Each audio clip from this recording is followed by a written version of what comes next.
There's a gleam, man. There's a gleam. Let's get the gleam, all right? Let's go. Hello, Congresswoman. Horse manure. Well, that sounds like fun.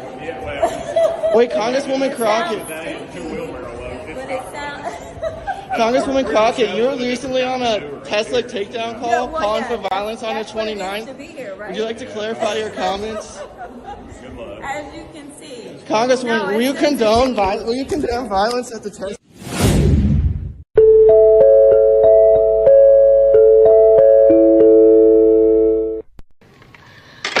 We got one! Ass up, lock his ass up. You're going to jail. You're going to jail. Because Trump bad. Trump bad.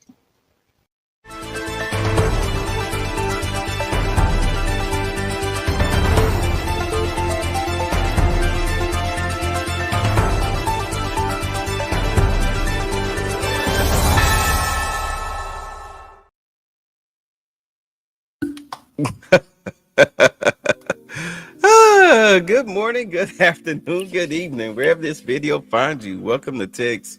And I almost forgot to turn on my mic and had it all the way over in the corner.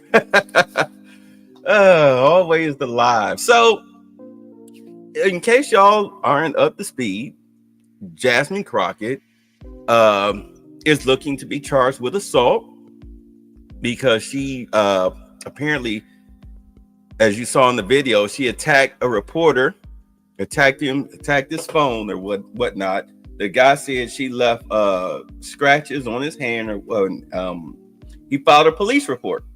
Now, it's just simple assault, but you have to question. I asked co-pilot, I said, if a congressman is charged with simple assault, it said the situation can unfold in several ways depending on the legal and political context. See, legal proceedings. The congressman would likely face an investigation and potentially a trial. Simple assault is generally considered a misdemeanor, but the specifics depend on the jurisdiction. If found guilty, the congressman could face penalties such as fines, probation, or even jail time. As far as political repercussions, the congressman's political career might be affected. Opponents could use the charge to question their character or fitness for office. Public opinion and media coverage would play a significant role in shaping the narrative. And Jasmine Crockett, Ratchet Crockett, her her character is majorly called into question. Not just by white folks, but by a lot of black people. It's like a consensus. All right. See, congressional action. Depending on the severity of the case, the House of Representatives or Senate might take disciplinary action. This could range from a formal reprimand to expulsion, though expulsion is rare and requires a 2/3 majority vote. Let's see, resignation or continuation. The congressman might choose to resign to avoid further scrutiny or to focus on their legal defense. Alternatively, they might continue to serve while addressing the charges. For example, Representative Corey Mills, a Florida congressman, is currently under investigation for an alleged simple assault. He denies any wrongdoing and has not been arrested or charged as of now.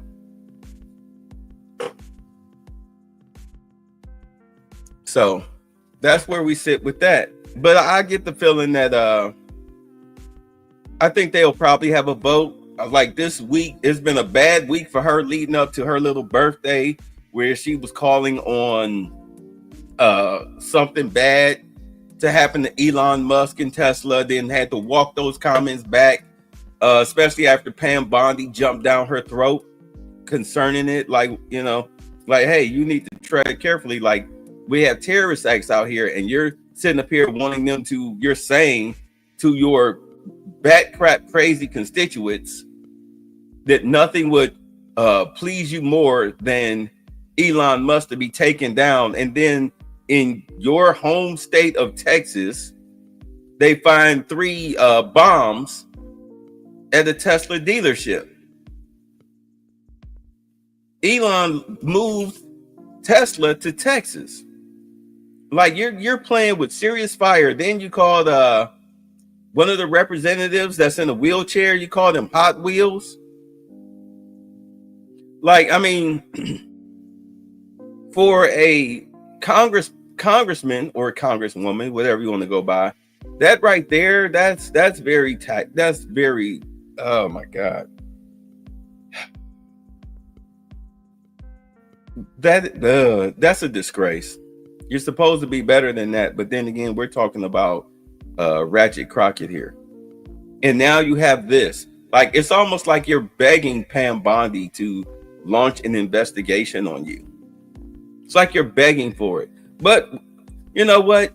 You ask for it, you shall receive it. All right, so let's get into this here. So apparently there was a leak. I'm not going to really explain it. Let's just jump into it. All right. This is the 2 hours and 4 minutes, but let's get into it. Not waste time. Good morning. Welcome to the Senate Intelligence Committee annual Worldwide Threats hearing. I'd like to begin by welcoming our esteemed panel of witnesses, the Director of National Intelligence, Tulsi Gabbard, the CIA Director, John Ratcliffe, the FBI Director, Kash Patel, the Director of the National Security Agency and Commander of U.S. Cyber Command, General Tim Hawk, and the Defense Intelligence Agency Director, Lieutenant General Jeffrey Cruz. Thank you all for your appearance. Thank you for your leadership. I also want to recognize the hard work and dedication of the thousands of men and women in our intelligence community whom you're here to represent today. Their successes are seldom celebrated. Their accomplishments are often unseen. But our nation is grateful to each one for the vital work they do to keep our nation safe, prosperous, and free. Our annual Worldwide Threats hearing allows for the American people to receive an unvarnished and unbiased account of the real and present dangers that our nation faces. As we will hear from our witnesses, many of the threats we face are truly existential. Communist China is actively working to replace the United States as the world's dominant superpower. China uses coercive military, economic, and influence operations, short of war, to shape a world favorable to its interests and hostile to ours. These methods include the biggest peacetime military buildup in history, rapidly expanding its nuclear forces, providing critical assistance to help Russia withstand U.S. sanctions, obscuring its role in accelerating the spread of COVID-19 beyond Wuhan, turning a blind eye to Chinese companies that enable the production of fentanyl flooding into the United States, and putting space weapons on orbit, among other tactics. Iran, despite setbacks inflicted on its so-called axis of resistance by Israel over the last year, still aims to destroy what it calls the little Satan, the state of Israel, and what it calls the great Satan, the United States. It continues to arm Yemeni rebels to attack global shipping, though these outlaws have suffered terrible losses over the last 2 weeks, thanks to decisive action by President Trump and our brave troops. I commend the President, Mike Waltz, Pete Hegseth, and his entire national security team for these actions. Iran also continues its decades-long effort to develop surrogate networks inside the United States to threaten U.S. citizens. Furthermore, Iran's nuclear program continues apace. It's actively developing multiple space launch vehicles, which are little more than flimsy cover for an intercontinental ballistic missile program that could hit the United States in a matter of years. But all this will soon come to an end. The supreme leader of Iran now faces a stark choice, thanks to President Trump. The supreme leader can fully dismantle his nuclear program, or he can have it dismantled for him. Finally, today's report also acknowledges that illicit drug production endangers the health and safety of millions of Americans. For the first time, the annual threat assessment lists foreign illicit drug actors as the very first threat to our country. As the report highlights, Mexican-based cartels using precursors produced in China continue to smuggle fentanyl and synthetic opioids into the United States. Last year alone, these deadly drugs tragically killed more than 52,000 Americans, more than the number killed in attacks by foreign terrorists or foreign nations.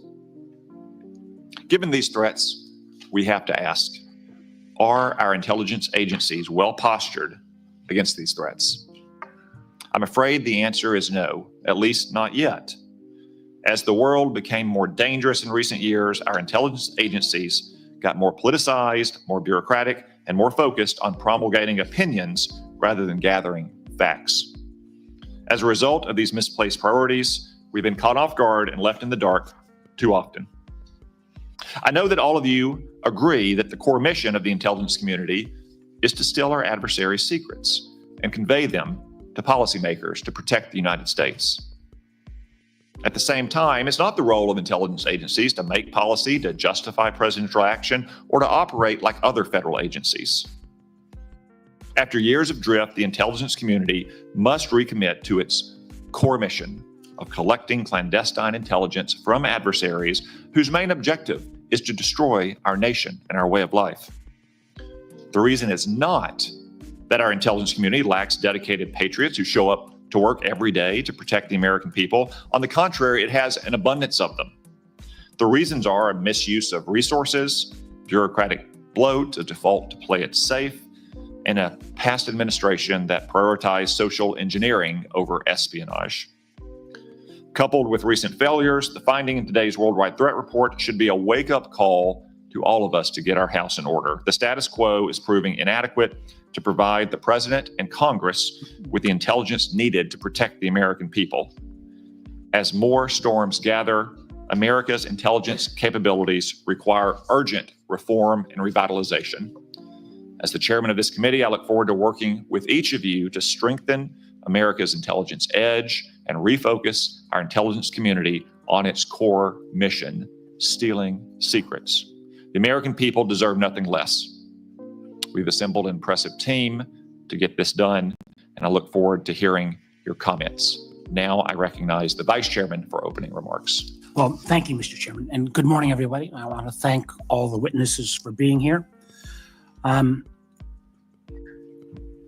I got to say, I've been on the committee now for 14 years, and this year's assessment is clearly one of the most complicated and challenging in my tenure on the committee.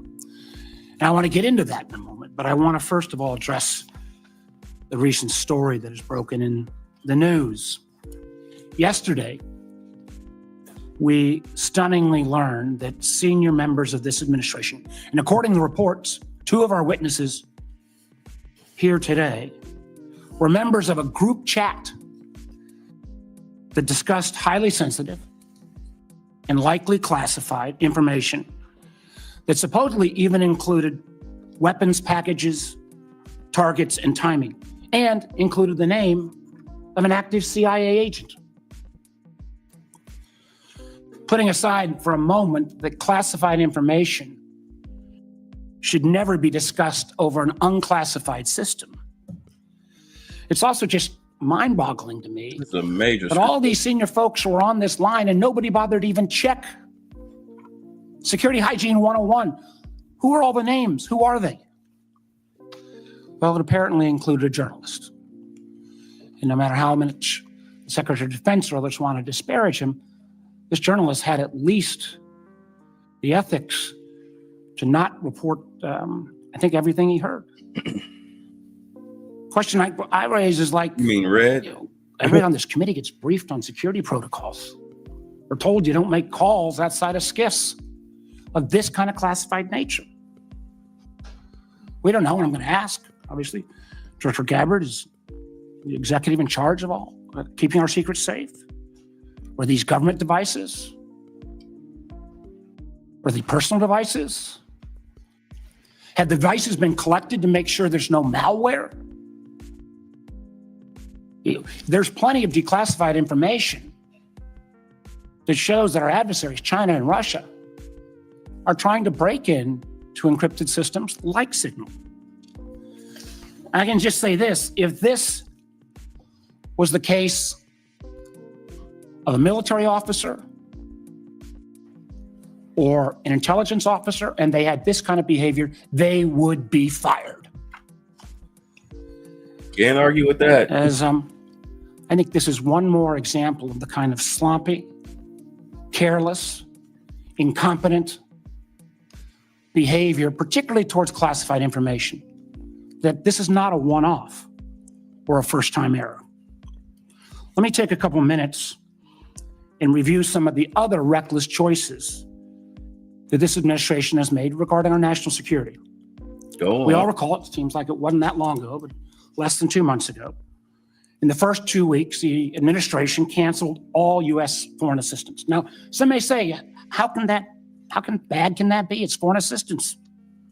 Well, U.S. foreign assistance paid for the units in Ukraine that provide air defense to civilian cities being attacked by Russia. Foreign assistance paid for guarding camps in Syria where ISIS fighters are detained. Foreign assistance paid for programs abroad that ensure that diseases like Ebola don't come home. And until recently, it paid for the construction of a railway in Africa that would have helped given the United States much needed access to critical minerals in Congo. What's up, Jibba? Now that project, China's going to try to finance it.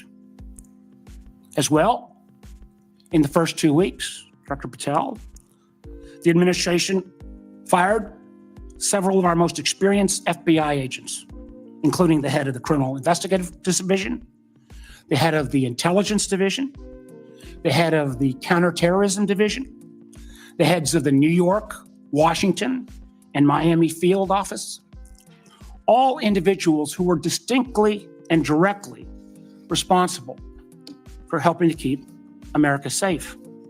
Yeah, but after he did that, a little bit was the currently terrorists here on recently dismissed on the U.S. head soil. of the Counterterrorism Division was involved in disrupting the ISIS attacks planned for Oklahoma City and Philadelphia, and helped lead the effort to bring to justice the key planner of the Abbey Gate bombing in Afghanistan. It killed 13 U.S. servicemen and 150 civilians. That very Abbey Gate effort was actually praised by the president in his State of the Union address. Yet the response, the administration's response to these agents, I believe, good works and years of service, was to force these folks out. It's hard to imagine how that makes our country safer.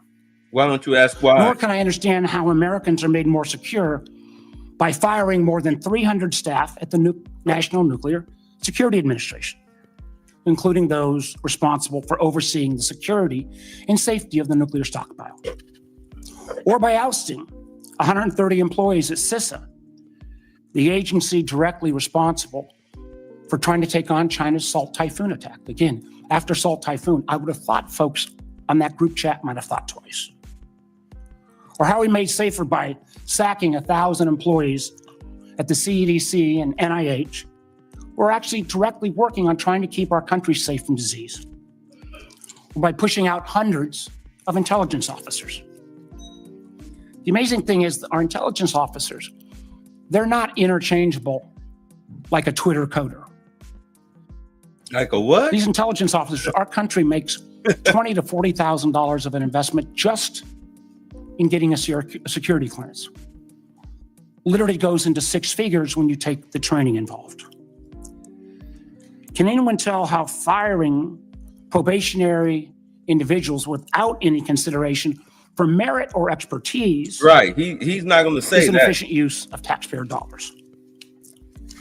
And just to make clear that yesterday's story in the Atlantic was not this rookie one-off, it's a pattern. I want to acknowledge Director Ratcliffe was not here in his position when this took place.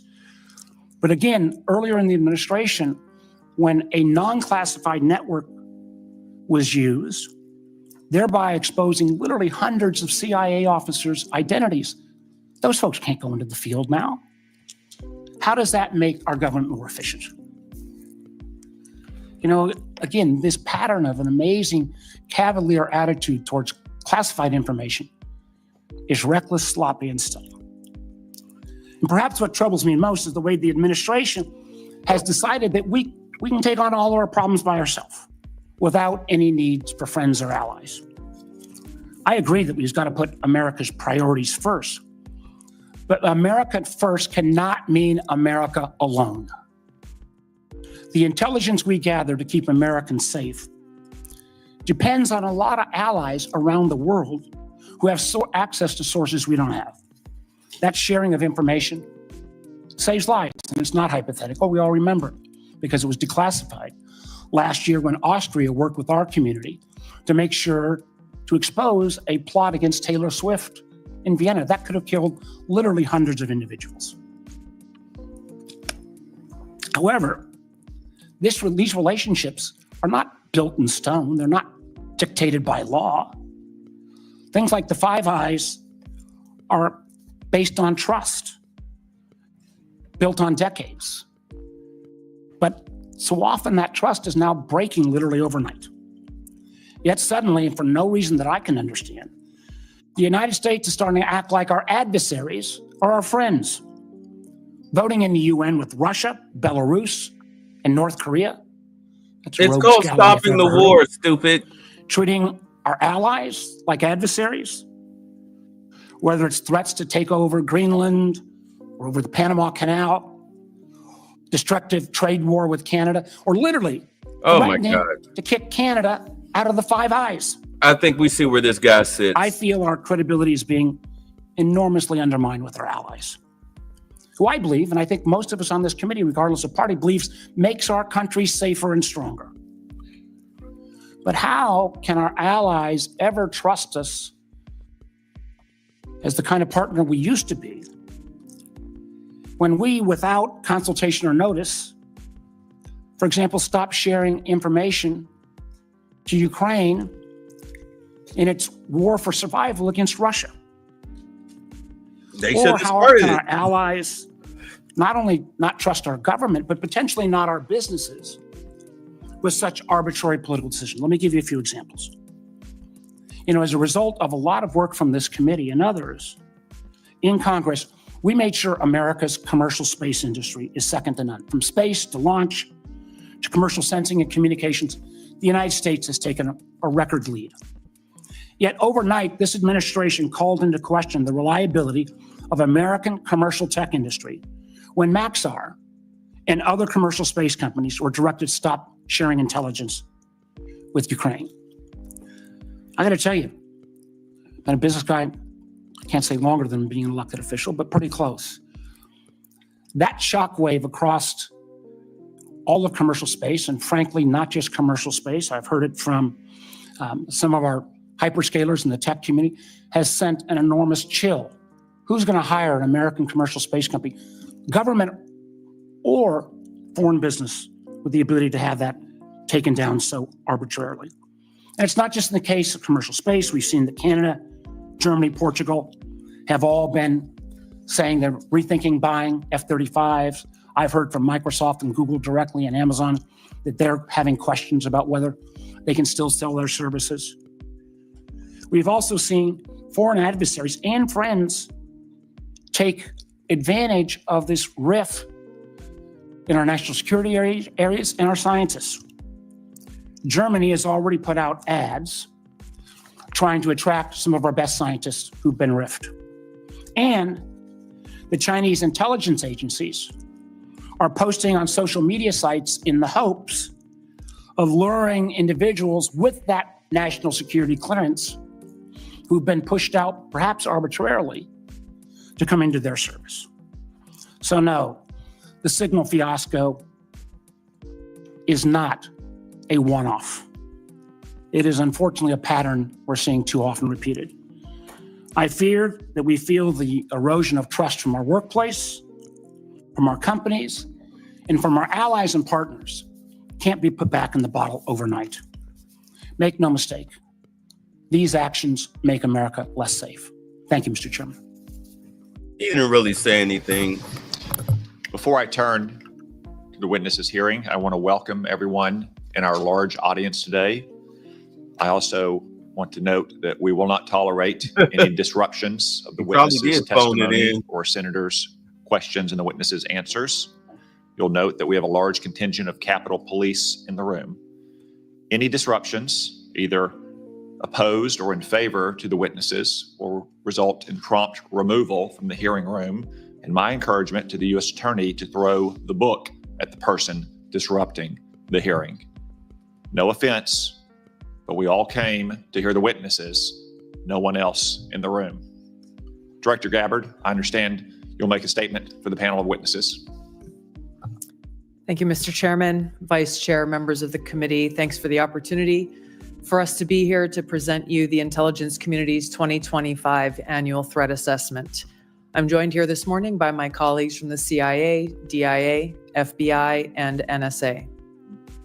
Our testimony offers the collective assessment of the 18 U.S. intelligence elements making up the U.S. Intel community and draws on intelligence collection and information available to the IC from open source and private sector and the expertise of our analysts. This report evaluates what the IC assesses most threatens our people and our nation's ability to live in a peaceful, free, secure, and prosperous society. As you know, we face an increasingly complex threat environment that is threatening us here at home and our interests abroad. I'll begin by focusing on what most immediately and directly threatens the United States and the well-being of the American people. Non-state criminal groups and terrorists putting American lives and livelihood at risk.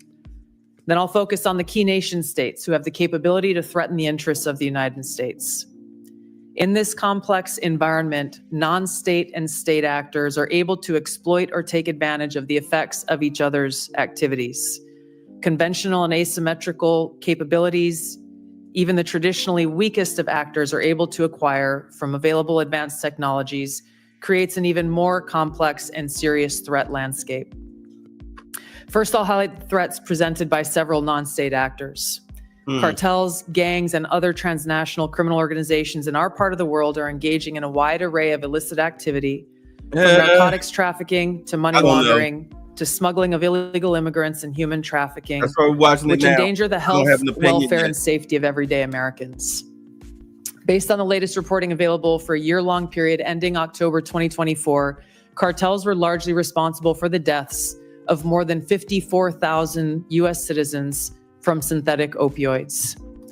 Mexico-based transnational criminal organizations, or TCOs, are the main suppliers of illicit fentanyl to the U.S. market and are adapting to enforcement and regulatory pressures by using multiple sources and methods to procure precursor chemicals and equipment, primarily from China and India, many of which are dual-use chemicals used in legitimate industries.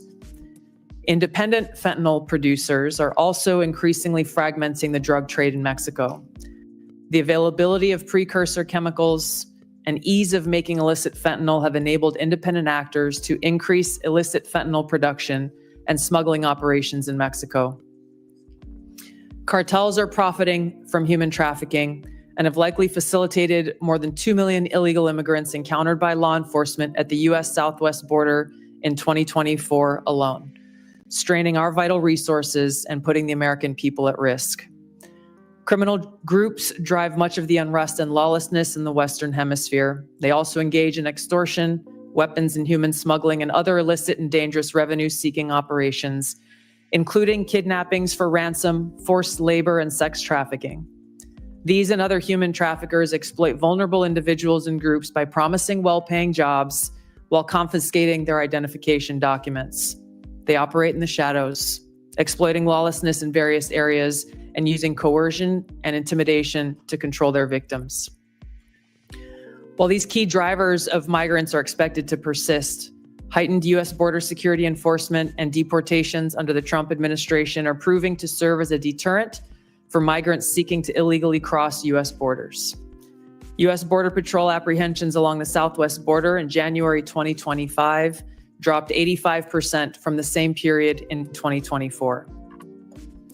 Transnational Islamist extremists such as ISIS and Al-Qaeda and affiliated jihadi groups continue to pursue, enable, or inspire attacks against the United States and our citizens abroad and within the homeland to advance their ultimate objective of establishing a global Islamist caliphate. This includes heightened efforts to spread their ideology to recruit and radicalize individuals in the U.S. and the West. While the New Year's Day attacker in New Orleans had no known direct contact with ISIS terrorists, he was influenced and radicalized by ISIS ideological propaganda, as one example. Al-Qaeda and its affiliates continue to call for attacks against the United States as they conduct attacks overseas. These jihadist groups have shown their ability to adapt and evolve, including using new technologies and tactics to spread their ideology and recruit new followers. A range of non-state cyber criminals are also targeting our economic interests, critical infrastructure, and advanced commercial capability for extortion, other coercive pursuits, and financial gain. These actors use a variety of tactics, including phishing, ransomware, and denial of service attacks, to disrupt our systems and steal sensitive and lucrative information using available technologies and U.S. cyber vulnerabilities. Ransomware actors last year, for example, attacked the largest payment processor for U.S. healthcare institutions. And another set of criminal actors conducted cyber attacks against U.S. water utilities. Some of these non-state cyber actors also operate as proxies for or emulate similar activities carried out by major state actors. While these non-state cyber actors often seek financial and intellectual property gains, they also carry out cyber operations for espionage purposes, targeting our critical infrastructure. Turning to key state actors, the IC sees China, Russia, Iran, and North Korea engaging in activities that could challenge U.S. capabilities and interests, especially related to our security and economy. These actors are in some cases working together in different areas to target U.S. interests and to protect themselves from U.S. sanctions. At this point, the IC assesses that China is our most capable strategic competitor. Under the leadership of President Xi Jinping, the People's Republic of China seeks to position itself as a leading power on the world stage, economically, technologically, and militarily. Beijing is driven in part by a belief that Washington is pursuing a broad effort to contain China's rise and undermine CCP rule. China's most serious domestic challenge is probably China's slowing economy and potential instability if socioeconomic grievances lead to large-scale unrest. Growing economic tensions with the United States and other countries could also weigh on China's plans for economic growth and domestic job creation. China's military is fielding advanced capabilities, including hypersonic weapons, stealth aircraft, advanced submarines, stronger space and cyber warfare assets, and a larger arsenal of nuclear weapons. While it would like to develop and maintain positive ties with the United States and the Trump administration to advance its interests and avoid conflict, China is building its military capability in part to gain advantage in the event of a military conflict with the United States around the issue of China's efforts toward unification with the Republic of China, or Taiwan. China's military is also expanding its presence in the Asia-Pacific region with a focus on disputed territorial claims in both the East China and South China Seas.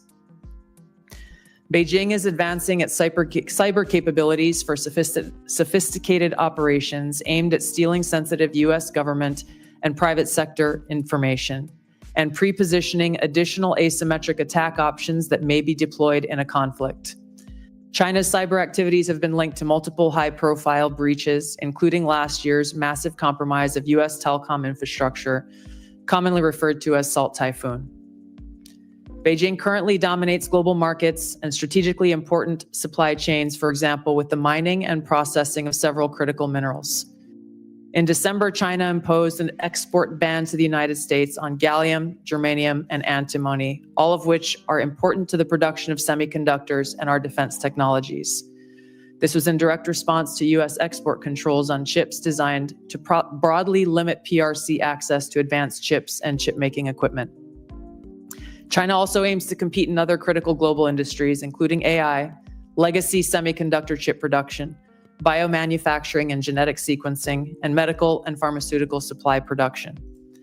Leveraging often heavily state-subsidized production at greater scale, lower costs, and weaker regulatory standards than required in the West, Beijing's strategy has given it a leading position in many parts of these sectors and supply chains. No, I'm that waiting for her support to them. get to the point. In 2023, for example, China had 5 first-in-class domestic drug approvals and 3 FDA approvals. Turning to Russia. Russia's nuclear and conventional military capabilities, along with its demonstrated economic and military resilience, make it a formidable competitor. Moscow has more nuclear weapons than any other nation that could inflict catastrophic damage on the United States and the world in the event of a major war that Russian leaders feared put them and their regime at serious risk. In late 2024, Russia announced updates to its public nuclear doctrine, expanding the conditions under which Russia would consider using nuclear weapons. Russia is building a more modern and survivable nuclear force designed to circumvent U.S. missile defense through reliable retaliatory strike potential. Russia intends to deter the U.S. by holding both the U.S. homeland at risk and by having the capabilities to threaten nuclear war in a conflict. Russia's developed advanced cyber capabilities and has attempted to pre-position access to U.S. critical infrastructure for asymmetric options and make it a persistent cyber threat. Russia's cyber activities have been linked to multiple high-profile breaches, including the 2023 hack of Microsoft. Russia is also fielding new capabilities in anti-satellite weapons meant to degrade U.S. and allied space infrastructure. Among Russia's most concerning developments is a new satellite intended to carry a nuclear weapon as an anti-satellite weapon, violating long-standing international law against such activity and putting the U.S. and global economy at risk. Iran continues to seek expansion of its influence in the Middle East, despite the degradation to its proxies and defenses during the Gaza conflict. Iran has developed and maintains ballistic missiles, cruise missiles, and UAVs, including systems capable of striking U.S. targets and allies in the region. Tehran has shown a willingness to use these weapons, including during a 2020 attack on U.S. forces in Iraq and in attacks against Israel in April and October 2024. Iran's cyber operations and capabilities also present a serious threat to U.S. networks and data. The IC continues to assess that Iran is not building a nuclear weapon, and Supreme Leader Khamenei has not authorized the nuclear weapons program that he suspended in 2003. The IC continues to monitor closely if Tehran decides to reauthorize its nuclear weapons program. In the past year, we've seen an erosion of a decades-long taboo in Iran on discussing nuclear weapons in public, likely emboldening nuclear weapons advocates within Iran's decision-making apparatus. Iran's enriched uranium stockpile is at its highest levels and is unprecedented for a state without nuclear weapons. Iran will likely continue efforts to counter Israel and press for U.S. military withdrawal from the region by aiding, arming, and helping to reconstitute its loose consortium of like-minded terrorists and militant actors, which it refers to as its axis of resistance. Although weakened, this collection of actors still presents a wide range of threats, including to Israel's population, U.S. forces deployed in Iraq and Syria, and to U.S. and international military and commercial shipping and transit.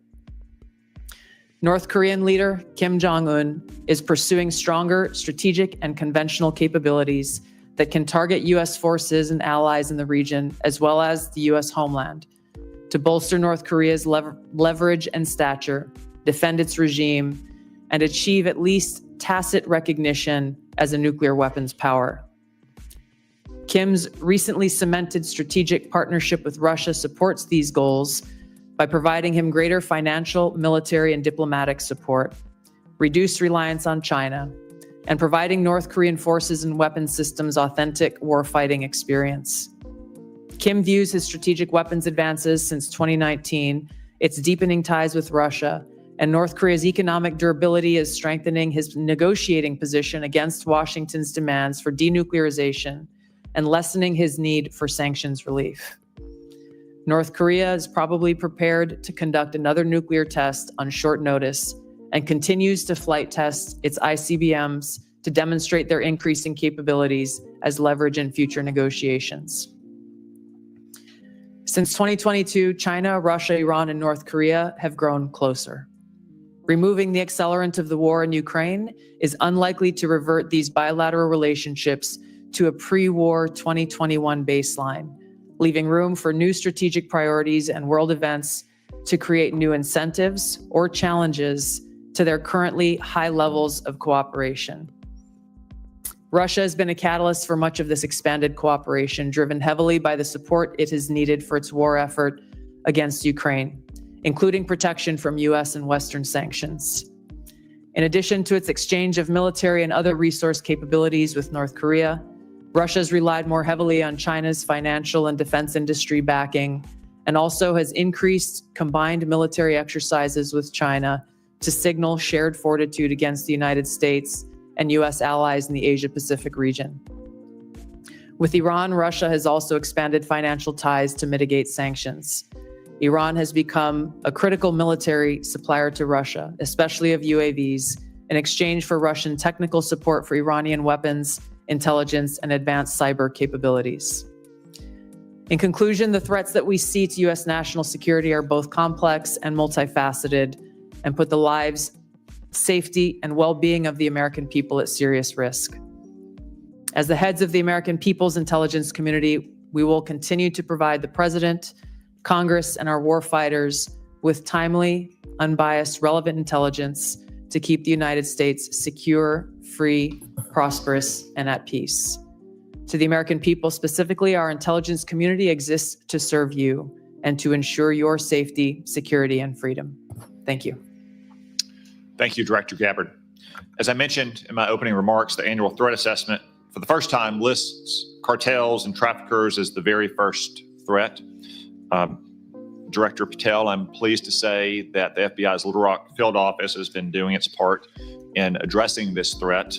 The field office, along with other federal, state, and local law enforcement agencies, have arrested nearly 300 immigrants in my state in 2025 so far.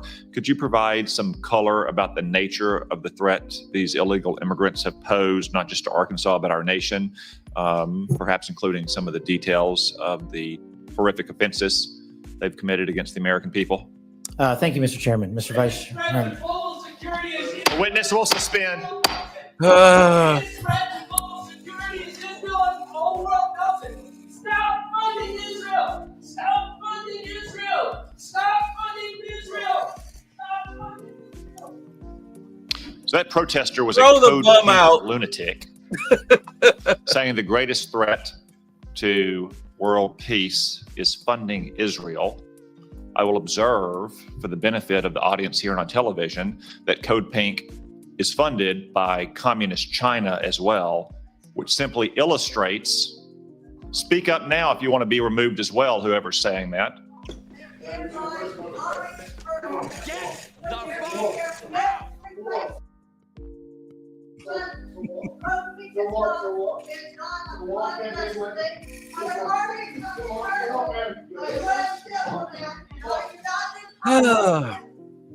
If anyone else would like to join them, speak now, please, so we don't have any more disruptions. As I was saying, the fact that communist China funds Code Pink, which interrupts a hearing like this about Israel, simply illustrate Director Gabbard's point that China, Russia, Iran, North Korea, and other American adversaries are working in concert to a greater degree than they ever have before. Director Patel, back to my question, could you give us some color about the threat that illegal migrants have posed, not only to my state, which has resulted in nearly 300 arrests in 2025, but also to the nation at large? Thank you, Mr. Chairman, Mr. Vice Chairman, and members of the committee. I appreciate the time to address you all, specifically to Arkansas, Senator. The priorities at the FBI, which I identified during my confirmation hearing and since, is attacking violent crime along with national security. And every single state in this country is a border state. Arkansas is no exception. Allow me to highlight the work of the men and women in the FBI and state and local law enforcement in the state of Arkansas. Since February 5th alone, we've had 220 illegal immigrants arrested on charges varying from violent offenses, weapons offenses, narcotics offenses, and serious violent felonies. 253 separate individuals have been charged related to those offenses. And here's something I want the American people to hear about narcotics and countering narcotics. Thousands of pounds of narcotics were seized in these 3 weeks in the state of Arkansas.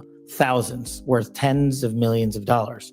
Everything from fentanyl to meth to cocaine to heroin to marijuana and more. And also including manufactured drugs. The FBI does have the biggest footprint in Arkansas, but we could not achieve this mission without our state and local law enforcement partners, which has been one of the priorities since I took the helm at the FBI. They provide the greatest ground level intelligence to conduct these operations in Arkansas and in every single state across the union. Since February 5th, we've assisted with the arrest of hundreds of criminals and illegals throughout your state. And that was just a 3-week operation. Prior to that, Senator, there was a bust of 17 federal indictments relating to a meth lab in the state of Arkansas in the southwest corner of your state. All of those individuals are now facing prosecution for hundreds of pounds of illegal opioids, guns, and other illicit material. So we will continue to do that work. We will work it 7 days a week, 365 days a year, not just in your state, Mr. Chairman, but in every state. Thank you, Director Patel. As Director Gabbard highlighted from the annual threat report, Director Ratcliffe, many, if not most, of the chemical precursors for deadly fentanyl produced by Mexican drug cartels originates in China. China, of course, is a techno-totalitarian police state. They have technology to monitor their own people that Soviet Russia could have only imagined. Is there any reason, Director Ratcliffe, to believe that China could not monitor and crack down on this flow of chemical precursors to Mexico if it chose to do so? Thank you, Senator, for the question. Yes, turn your mic. No, there's nothing that prevent China, the People's Republic of China, from cracking down on fentanyl precursors. As you well know, Senator, one of the reasons that they don't is that there are more than 600 PRC-related companies that produce those precursor chemicals in an industry that generates $1.5 trillion. That is one of the reasons that we see that Chinese efforts to affect the fentanyl precursors are really limited in nature and intermittent in nature, and not a dedicated effort to enforce their own laws and regulations to crack down on this. Thank you, Director Ratcliffe. I have many more questions I could ask, but I'm going to try to lead by example and stay within the 5-minute limit for the benefit of senators. I remind everyone there is a vote scheduled at noon. I hope to finish the open portion of this hearing before that vote closes, after which time we'll move to the closed portion. The Vice Chairman. Thank you, Mr. Chairman. I'll be happy to take your extra 13 seconds, but I want to go back to what I addressed at the outset. I mean, this was not only sloppy, it not only violated all procedures, but if this information had gotten out, American lives could have been lost. The Houthis had this information, could reposition their defensive systems. So I want to get a little more information about this. Director Gabbard, did you participate in the group chat with Secretary of Defense and other Trump senior officials discussing the Yemen war plans? Senator, I don't want to get into the specifics. Ma'am, were you on? You're not going to be willing to address. So you're not, are you denying? Matt, will you answer my question, ma'am? You were not TG on this group chat? I'm not going to get into the specifics. So you refuse to acknowledge whether you were on this group chat? Senator, I'm not going to get into the specifics. Why are you going to get into the specifics? Is it because it's all classified? Because this is currently under review by the National Security Council. Because it's all classified? If it's not classified, share the text now. As the White House previously Is it classified or non-classified information on this text? I can confirm. Director Ratcliffe, were you on the group chat? Senator, I was on a signal messaging group. So you were the John Ratcliffe on that chat? I was. Thank you. Thank you. Can I provide some context, Senator, to that?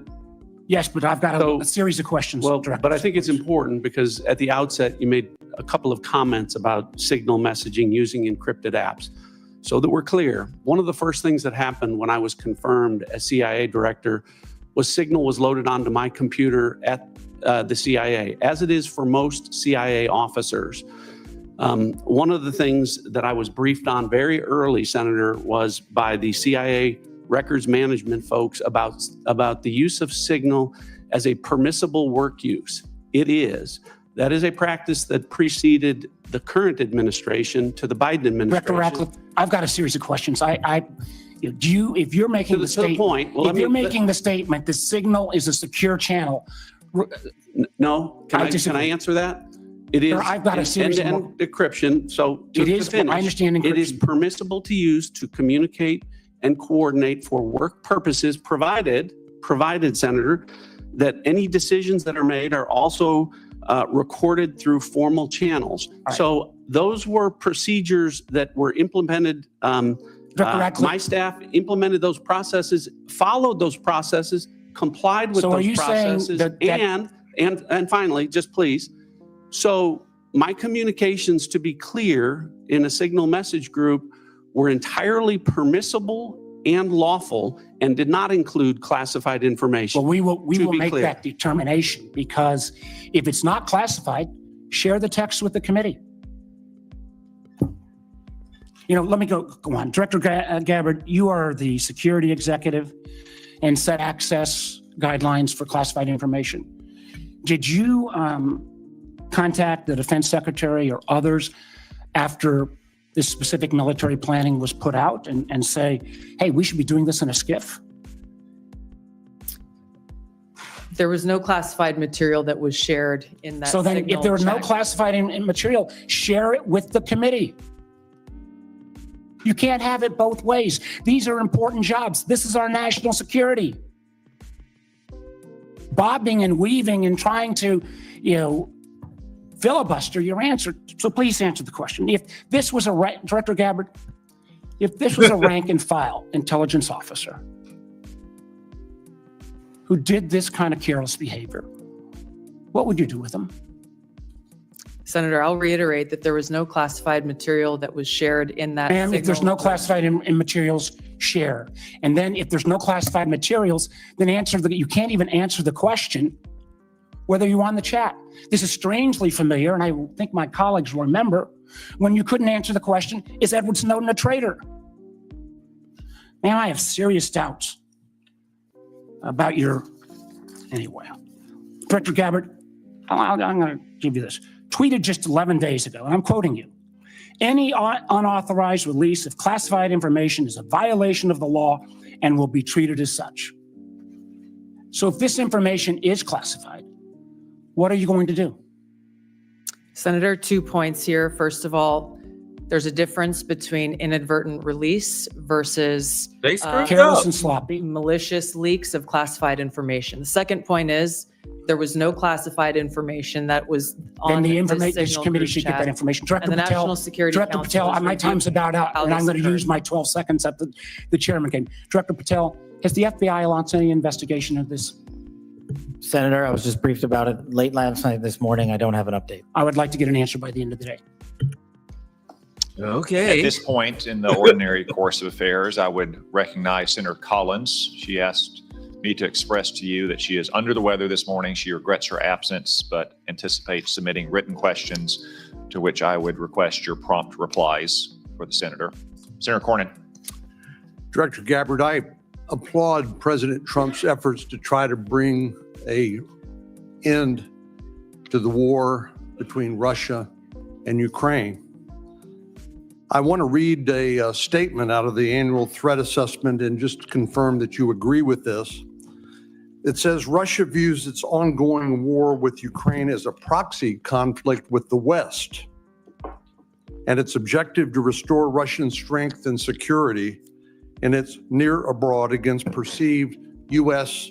and Western encroachment has increased the risks of unintended escalation between Russia and NATO. Do you agree with that statement? And that is in the annual threat assessment, correct? Correct. I'd like to refer to an AP story, Associated Press, dated March 21st, 2025. The title of the article is Western Officials Say Russia is behind a campaign of sabotage across Europe. This AP map shows it. Mr. Chairman, I'd like to ask unanimous consent that's being made part of the record. Without objection. The document that AP compiled, and I presume this is through open sources, documented 59 incidents, including cyber attacks, spreading propaganda, plotting killings, or committing acts of vandalism, arson, sabotage, or espionage. Is that consistent with your understanding and impression of what Russia's currently engaged in Europe? Senator, I haven't seen that specific article, but I can confirm that we assess Russia's attempts to conduct such sabotage activities in Europe. Thank you. One of the things that I'm most concerned about following some of the discussions between Russia and Ukraine and the United States and our other allies, obviously, as I said, peace between Ukraine and Russia is the desirable end state. I think you'd have to be crazy to say otherwise. But I also want to talk a little bit about the unexpected or maybe unintended consequences of European insecurity. I know the incoming Chancellor of Germany has talked about the possibility that Germany might share its nuclear weapons with Ukraine and suggested that the UK would be part of that. I know that Poland has talked about acquiring nuclear weapons, and perhaps other European countries to make up for what they view as a receding of the American umbrella of protection. General Krause, what would be the result of the proliferation of nuclear weapon-armed countries in Europe, if in fact that would occur as a result of the perception of European insecurity? Senator, thank you for the question. One of the things that the intelligence community works very hard on is to understand who has nuclear weapons throughout the planet. And as discussed in the opening statements, both by the chair and by Director Gabbard, the proliferation and the increase in the types and the lethality of nuclear weapons is one of the things that we have to track and we as a nation are going to have to face. It has changed dramatically in the last 5 years and will continue to change over the next 5 years. The addition of additional countries which have their own deterrence policies and will act in a nuclear dialogue, or the presence of those weapons, the security of those weapons, the movement and the threat of use of those weapons complicates the environment by which all of us will operate and will complicate all of the decisions by which all future conflict and the political decisions that we support of the decision makers. It makes the world a more dangerous place, does it not? You said. Senator, yes, it does. And just by way of history, Ukraine used to have the third largest arsenal of nuclear weapons on the planet. But as a result of negotiations between Russia and Ukraine and the United Kingdom, the Budapest Memorandum documented a commitment by Russia and the United States to protect the territorial integrity of Ukraine in exchange for them giving up their nuclear weapons. Did I correctly summarize the content of the Budapest Memorandum back in 1994? Yes, Senator, you did. And Ukraine willingly gave up its weapons for the protection of others. Thank you very much. Senator Wyden. Thank you, Mr. Chairman. And obviously, my colleagues and I feel very strongly about the war planning meeting over unclassified phones. Obviously reckless, obviously dangerous, both the mishandling of classified information and the deliberate destruction of federal records are potential crimes that ought to be investigated immediately. And I want to make clear that I'm of the view that there ought to be resignation, starting with the National Security Advisor and the Secretary of Defense. Director Ratcliffe and Director Gabbard, have you participated in any other group chats with senior Trump administration officials in which classified information was shared using phones that weren't cleared for such information? Question for the two of you. Senator, thank you for the question. I haven't your question was, have I participated in any other group chats sharing classified information? To be clear, I haven't participated in any signal group messaging that relates to any classified information at all. Okay. Director Gabbard? Senator, I have the same answer. I have not participated in any signal group chat or any other chat on another app that contained any classified information. Yeah, and I just think it's important to follow through here. Would the two of you cooperate with an audit to confirm that that is that is the case? I have no objection. Senator, I'll certainly comply with any follow-up that the National Security Council would deem appropriate. But again, to be clear, the use of signal message in end-to-end encryption applications is permissible and was, in this case, used permissibly, at least to my understanding, and in a lawful manner. The seriousness of this is so clear. That's why I want to have an audit, and both of you gave me an answer indicating that you would be open to that, and I appreciate it. Director Patel, you weren't in this particular group chat, but have you participated in any chats on unclassified phones with other administration officials relating to national security? And if so, on what other topics? Thank you for your question, Senator, and not that I can recall. Okay. Question I have for you, Director Gabbard, involves this question of Elon Musk wasn't going to see the military's China war plans because he said he, quote, has business in China and he would be susceptible perhaps to that. That was his comment. So as DNI, you're responsible for security clearance policies across the government. Under your watch, how are you going to go about carrying out this obligation? Because I think it obviously is a very significant one in terms of American national security.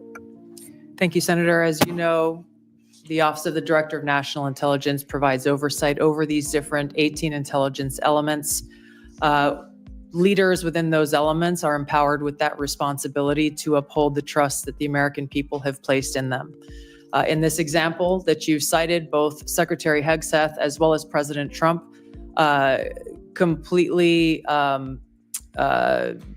denied the assertion that Elon Musk was going to receive any kind of classified war plan brief pertaining to China or any other country. So on the question of whether the president has the prerogative to get clearances is really the area that I want to touch on, because you're formally responsible for security clearance policies, and that's why I'm asking about it. So can a president decide who gets the clearance? Yes. So what about your role? You're formally responsible for security clearance policies. That is also true. So how do we resolve it? Yeah, you do sound weird. The president just gets his way. The elected president and commander-in-chief has the authority to provide a security clearance to those who he deems necessary. Mr. Chairman, and to the ranking member, I think we have to have a further discussion on this and figure out what the ground rules, are. I think it's clear what the director says. I just think we need more clarity, because I think you have the formal responsibility for security clearances, and now we've heard that this somehow is going to be the president's project, and I think we ought to have further discussions. Thank you, Mr. Chairman. Senator Langford. Mr. Chairman, thank you. Thank you to all of you, your service to the country.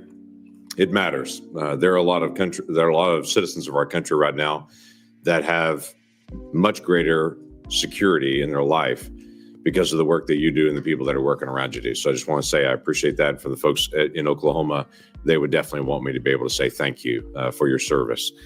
Let me ask a couple of questions on this. Director Gabbard, let me start with you on this.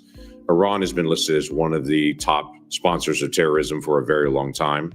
They are the primary armors of Hezbollah, of Hamas, of the Houthis. They're arming the Russians to be able to kill Ukrainians. They continue to be able to destabilize the region. And just in the recent days, when many nations in the Gulf region have talked about how to provide greater stability, Iranian leadership stepped out and made very clear statements. They want a one-state solution for Israel, and it's to drive out all Jews. So this continues to be an issue, not just for the region, but for Americans in particular. So my question is on this is the sanctions and the effect of sanctions, what we know about the Iranian response. Under the Biden administration, those sanctions will turn down, where, quite frankly, Iran has been able to sell $90 billion in oil on the global market to be able to rearm itself and all the others around the region. Now sanctions are now going back onto Iran again. What do we know about the effect of those sanctions? Thank you, Senator, for the question. These sanctions have just begun to be reinstated, so the full effects have not yet borne fruit. But the message that the president has sent with his maximum pressure campaign is certainly heard. As the chairman mentioned in his opening remarks, President Trump recently sent a letter to the leader of Iran expressing his interest in direct talks in order to try to de-escalate and to prevent war, prevent Iran from gaining a nuclear weapon, but also stated that there would be military consequences if there was no direct negotiations. So President Trump is continuing to carry out his vision and mission of peace through strength, acting in the best interests of the American people. We will see what choices are made from here. Okay, thank you. Director Patel, during the last administration and the very open border policy that they had, we had some years, including 2022 and 2023, where there were 70,000 individuals that were released into the country that were identified as special interest aliens. This is something this committee and the Homeland Security Committee tried over and over again to get details on. The Biden administration was unwilling to be able to share any of the details of the special interest aliens, but to a great amount of frustration. The comment came often back to us is that FBI is going to track all these individuals and to be able to identify them, even though it was 70,000 a year that were coming into the country. You just walked into this position and trying to get your feet on the ground in so many different issues that are outstanding on that. I raised to you the issue of individuals that are currently illegally present in the country going through a process, but are listed as special interest aliens. By definition from the administration, those are individuals that we don't know their level of risk, but they're considered a national security risk, but we don't know anything else about them from there. So how are you trying to get on top of the number of people that are criminal aliens in the country, but also these special interest aliens that come from terrorist areas? Thank you, Senator. Appreciate your question. As far as the FBI is concerned, you hit on it, criminal. So we are focused across our interagency partners at DHS, ICE, CBP, CISA, and elsewhere to identify through our information sharing networks that we have stood up with state and local law enforcement to provide us the details on any criminal evidence relating to any of the individuals you highlighted. And if there's a nexus there, a case will be opened, by the line agents who predicated lawful and factual basis to do so. And we will further refer that matter to the Department of Justice for prosecution. We are reviewing all of these cases anew, and we will report back to you, Senator, with some fidelity on the outcome of that process. Okay, thank you. Are you getting good feedback from social media technology companies and cooperation from them on illegal activities that are promoted on their site? All the different sites have rules and standards for what can and can't be done on that. But for instance, in the border areas, many of the sites are allowing child trafficking, or they're allowing basically the hiring of Americans to come be drivers and such, and they know this is being circumvented. Are they working with you on that to be able to take illegal content off their sites? Thank you, Senator. And we have engaged directly at the top levels of all the private sector software communities and social media companies, and they have been very helpful because they have been told that this is a priority for me at the FBI to work with them because they have so much information to share back with us. Now, that's, of course, just on the public systems. We're not talking about the darknet. Thank you. Thank you, Mr. Chairman. Senator Heinrich. Thank you, Chairman. Director Ratcliffe, I want to start with you. Who determined that the content of this discussion on Signal was not classified? Senator, I guess I'm not. Well, for example, I can speak to my personal knowledge. There was no classified agent mentioned as part of this story. Normally, that would be classified information. So I guess what I'm asking is, did you just determine it was not classified, or was there any declassification after the fact? So to be clear, so everyone understands the process, as we talked about, Signal is a permissible use.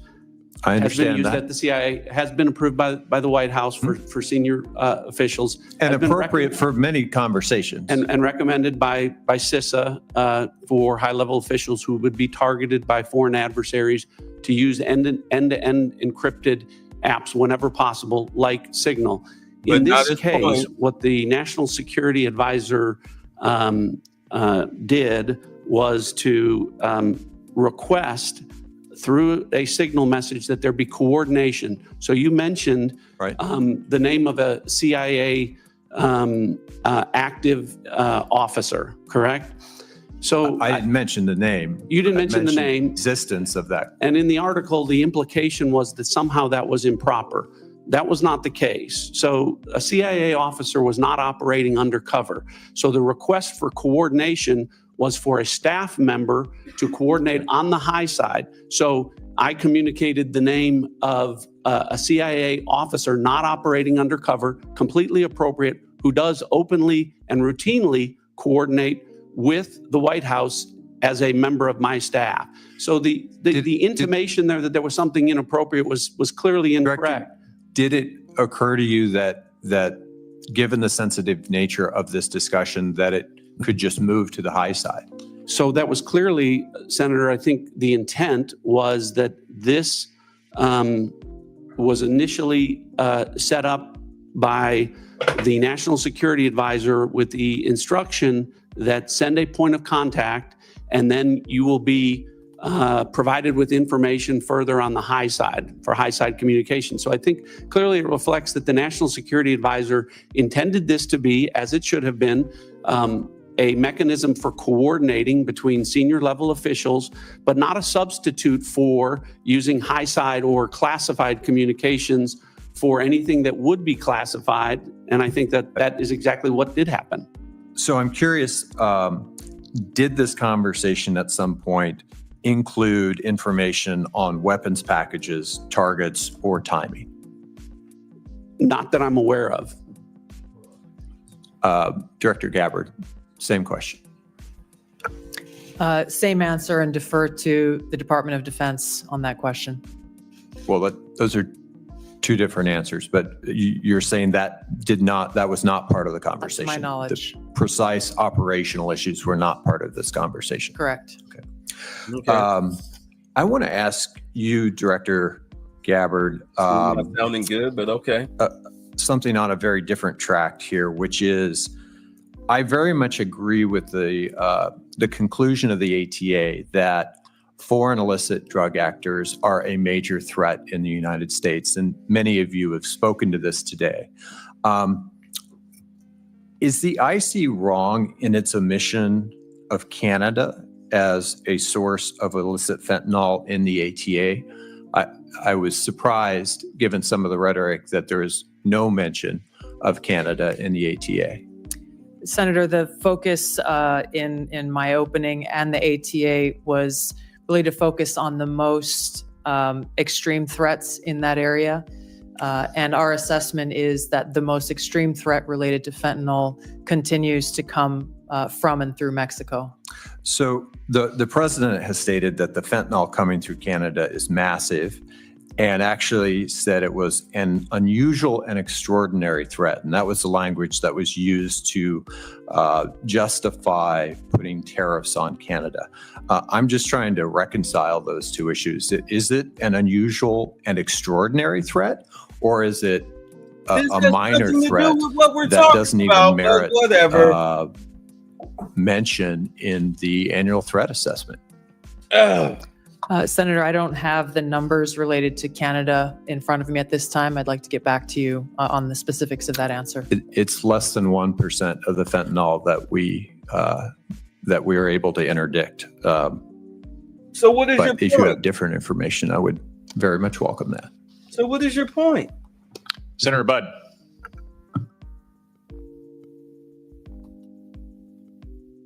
Thank you all for being here. And Director Gabbard, prior to your role here, we had a big storm in Western North Carolina, and you were among those first from outside our state to show up.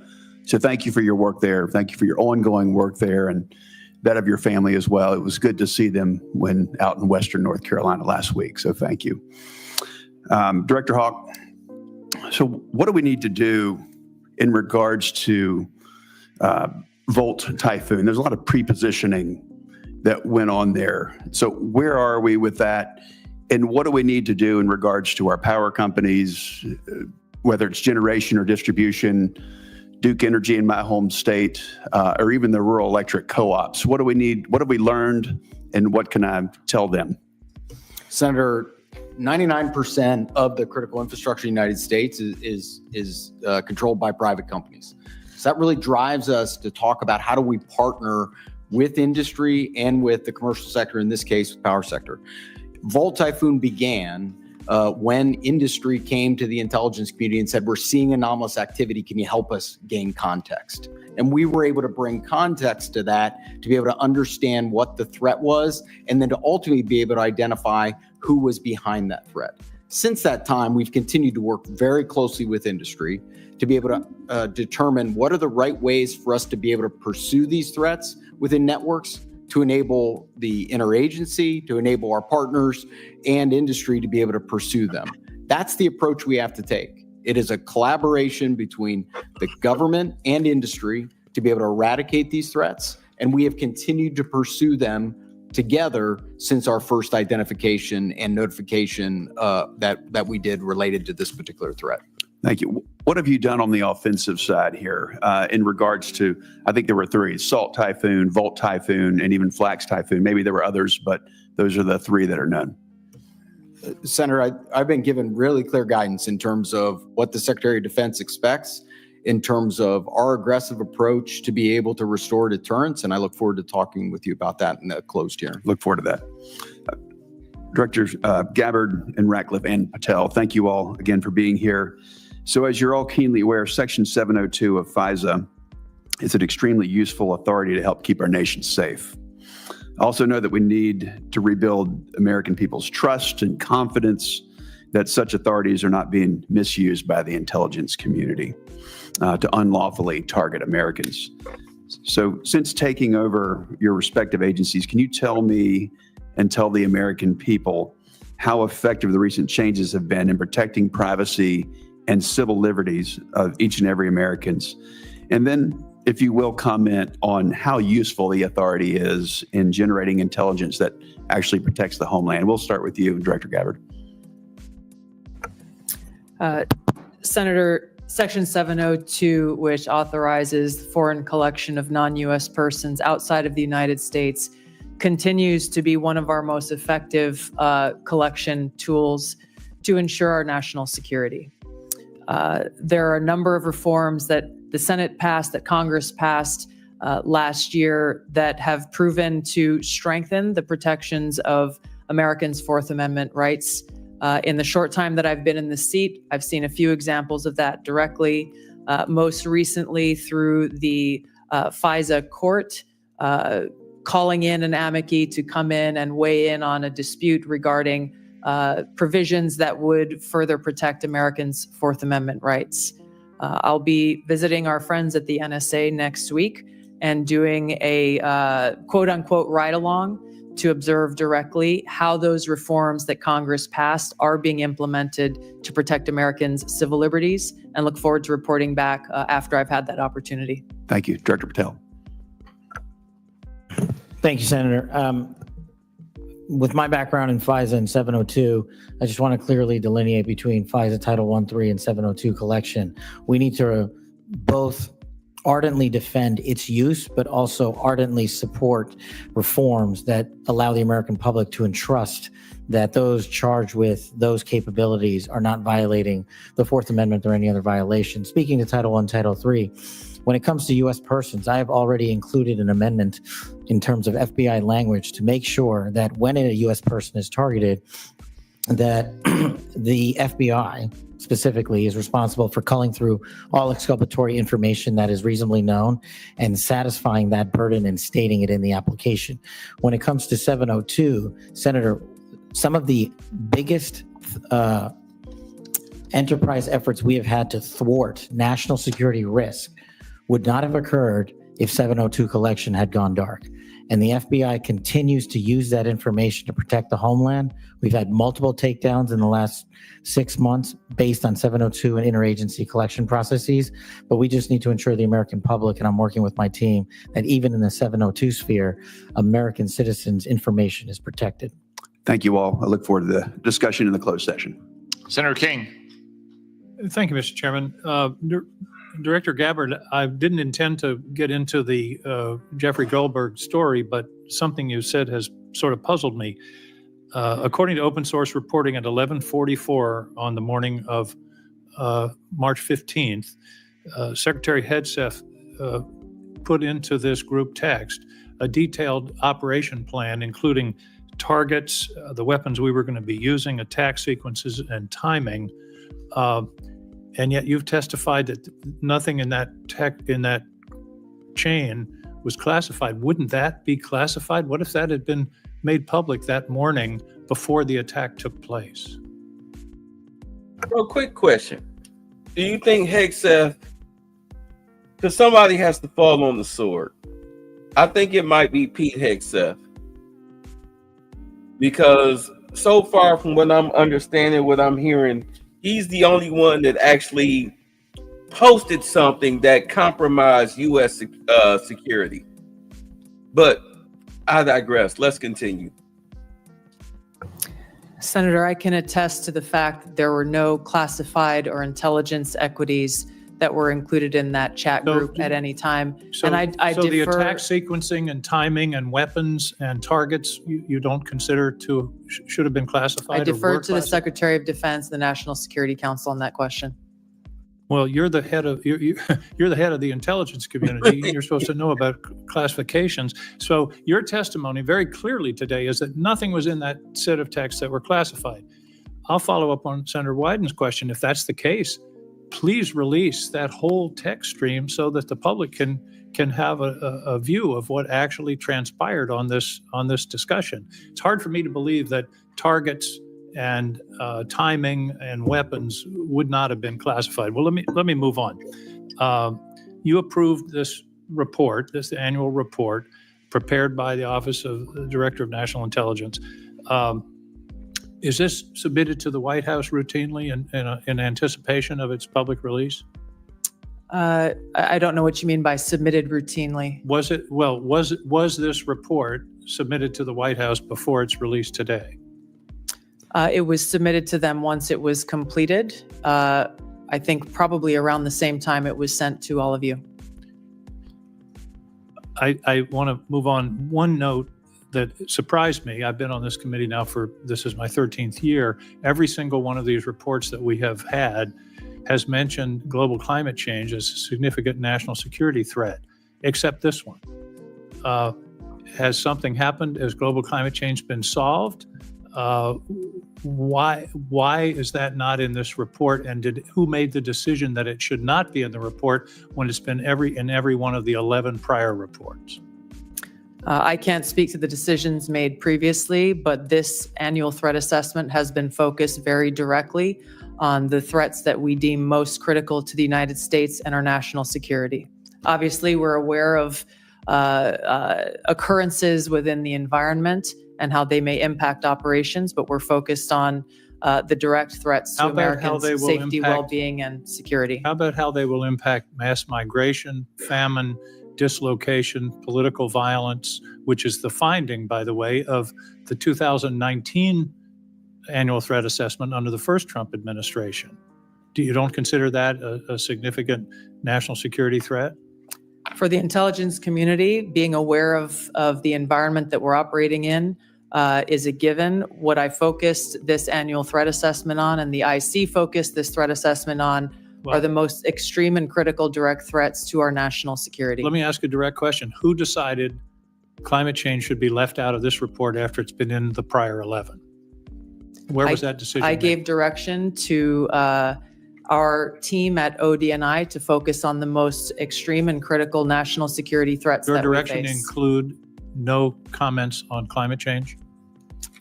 Senator, as I said, I focused on the most extreme and direct national That's not a security response. threat. No, it wasn't a conference call. Jibba, and you're right, it don't make any sense. But it was a text chain, and the whole thing. You're right, like it's making no sense because first and foremost, you shouldn't even have it. If it's not encrypted, why do they have it? Why do they have it on their computers? Why do they have it on their phones, etc.?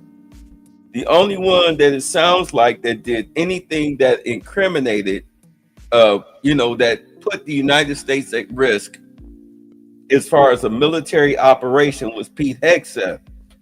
So, like I'm saying, it looks like Pete Hegseth might have to be the one to fall on the sword. Say, who sent the link request to join this classified text exchange? Exactly. Like, who was the head of that? Who did it? Luckily, we're almost finished here. To my question, that we did you instruct that there be no finding in terms of climate change in this report? I don't recall giving that instruction. Climate change. Final questions in a few short seconds that I have left. You all concede, and it's in the report repeatedly, about the cyber danger from China, from Russia, from Iran. Why then is the administration deconstructing CISA? 130 people fired. The General Hawk talked about the importance of public-private cooperation. That section of CISA seems to have been disestablished. What possible policy reason is there for undermining CISA's relationship to the states with regard to elections and to the private sector with regard to cybersecurity when the cybersecurity threat is only growing? Anybody want to tackle that? I won't speak for all of my colleagues here, but I don't believe any of us have any insight into those specific staffing decisions that have been made. Well, let me ask you this question. You've all found, the report has found explicitly growing cyber threats, including to elections from Russia, China, Iran. Do you believe that it's in the national interest to diminish our capacity to deal with those cyber issues? Yes or no? President Trump is focused on effects and making sure that the people that we have and the resources that we have are focused on our national security. He and his team recognize that more people doesn't necessarily always mean better effects. Those are some of the things that are driving the changes that we're seeing across the administration, is getting all of our agencies back and focused on their core mission.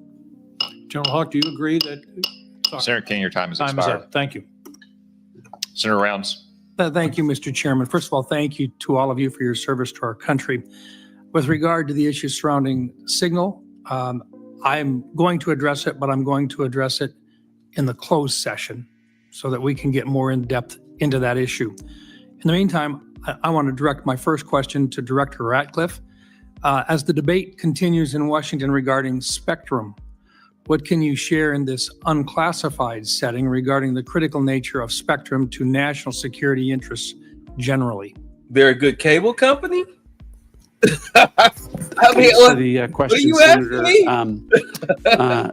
I know this is an issue of great interest to the Senate, and the potential auction of commercial space on spectrum.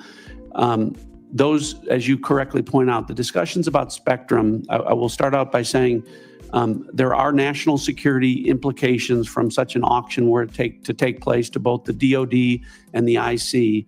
I think the discussions that we need to have in a classified setting, I can relate to you that the direction from early meetings that we've had is that the discussion about where that might take place would not affect specifically CIA or IC equities. And I hope that's the case and where the discussion goes. But I think we need to be concerned that a public auction at bands at certain levels would have an impact on our ability to deliver an accurate intelligence picture. In other words, there are parts of the spectrum which simply cannot be shared with the commercial. That's correct. All right.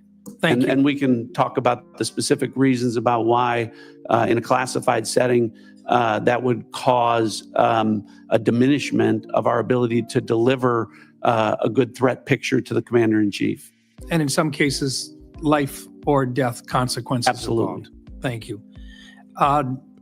Director Patel, first of all, I just want to thank you for what you are doing. And I know that there's a number of items that in your previous life you did that simply can't be discussed, but nonetheless, we've appreciated what you have done for your country already. Today, I just wanted to talk to you about, we've seen a series of public news reports about ISIS threats within the United States. And there have been several successful interdictions, Oklahoma City, Philadelphia, New York.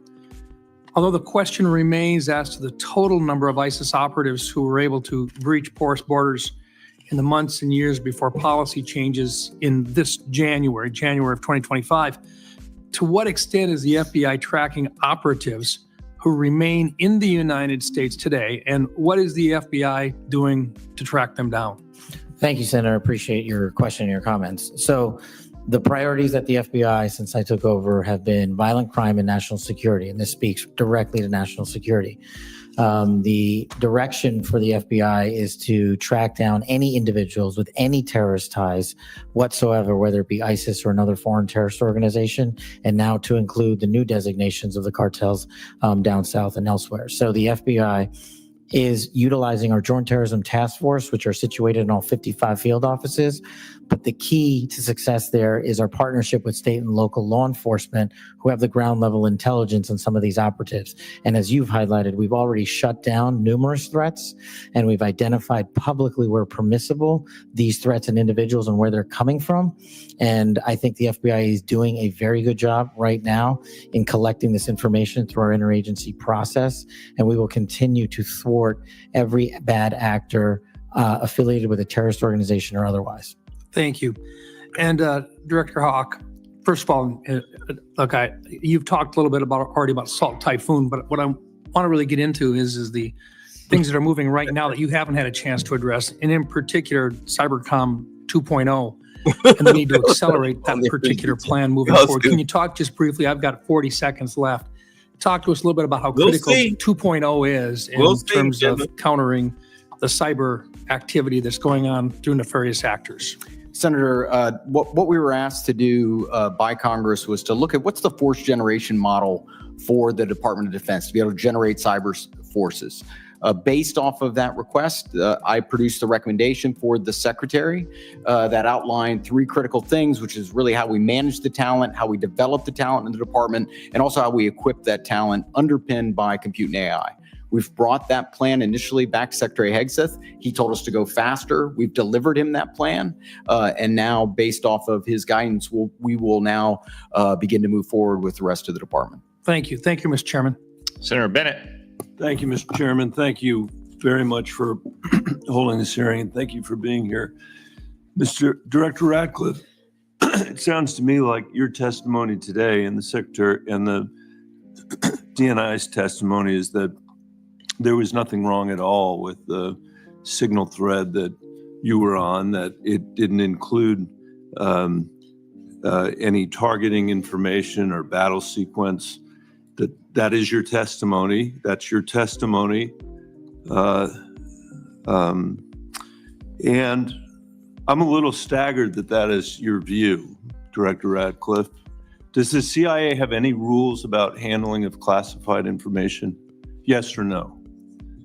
Yes. Thank you, Director Ratcliffe.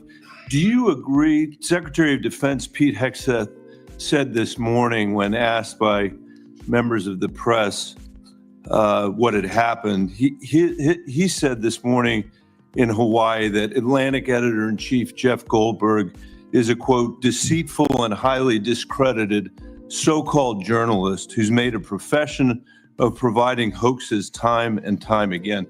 Do you share that evaluation, the Secretary of Defense's evaluation of Jeff Goldberg as a journalist? Senator, I didn't see those comments. I don't know Jeff Goldberg. So do you share that view of the Secretary of Defense? Well, I don't have a view on. Okay. Do you assuming that he has that view? I'm curious about whether you are the CIA director. Okay, this has happened. We know it's happened. Did Jeff Goldberg somehow, did he create a hoax that allowed him to become part of this signal thread? Please answer the question. You don't.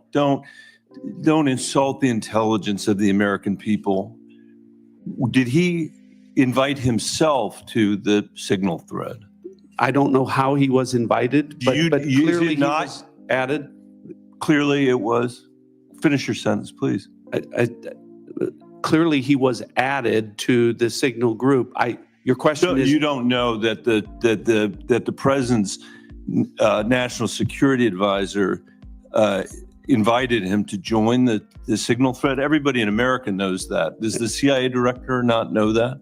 I've seen conflicting reports about who added the reporter to the signal You think messaging that it's group. perfectly appropriate that there was a reporter added, especially one that the Secretary of Defense says is deceitful, highly discredited, a so-called journalist who's made a profession of peddling hoaxes over and over again. Is your testimony that it was appropriate that he was added to this signal thread? No, of course not. And why Senator, did you not well, call? hold on, Senator. You're mischaracterizing my testimony. You answered the question. Let me ask you: when he was added to the thread, you're the CIA director. Why didn't you call out that he was present on the signal thread? I don't know if you use signal messaging app. I do. Not for classified information, not for targeting. Well, neither not do I, for anything Senator. remote. Neither do I, Senator. Well, To be that's what clear. your testimony is today. It absolutely is not, Senator. Were you not I'm saying listening your at the beginning? No. When I said that I was using it as permitted, it is permissible I to agree use. that's your testimony. Yeah. I agree that's your testimony. You asked me if I use it, and I said not for targeting, not for classified information. And I said see I if don't the either. record shows.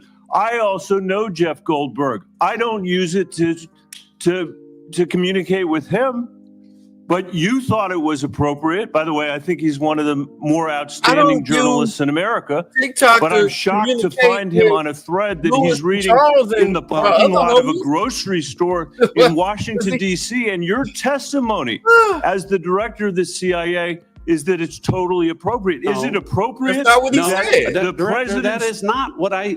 Okay, when did go I say ahead, it was? please. When did I use the word appropriate? Well, go ahead, please. Well, I didn't. That everybody in America. So clearly, there's nothing to Senator, see here is what your testimony is. No, I never said This that. is just a normal day at the CIA where we chat about this kind of stuff over signal. In fact, it's so normal that the last administration. You know what I hate? I seriously hate bad faith arguments. I seriously hate bad faith arguments, and that's exactly what this is. Just like a lot of like the one talking about climate change and whatnot. But these are bad faith arguments. What are you talking about? Like, dude, I just came into this information yesterday. Just came into this information yesterday. My team is working on it. I'm now sitting here before you at 9 o'clock in the morning.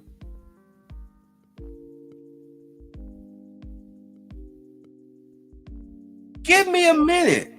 Give me a minute. I guarantee you I'll know, probably if not by the end of the day, I'll definitely know come Wednesday before noon. Because I'll just call up the reporter. Matter of fact, we'll pull up on him. We'll pull up on the reporter. Hey, how did you get who is on your list? Let's see your phone list. You know, I'll even get the warrant. Because you know they don't like to give up their sources. So I'm coming with the warrant. Boom, we got a warrant for your phone. Let's look at your contacts. Let's see if you deleted any contacts.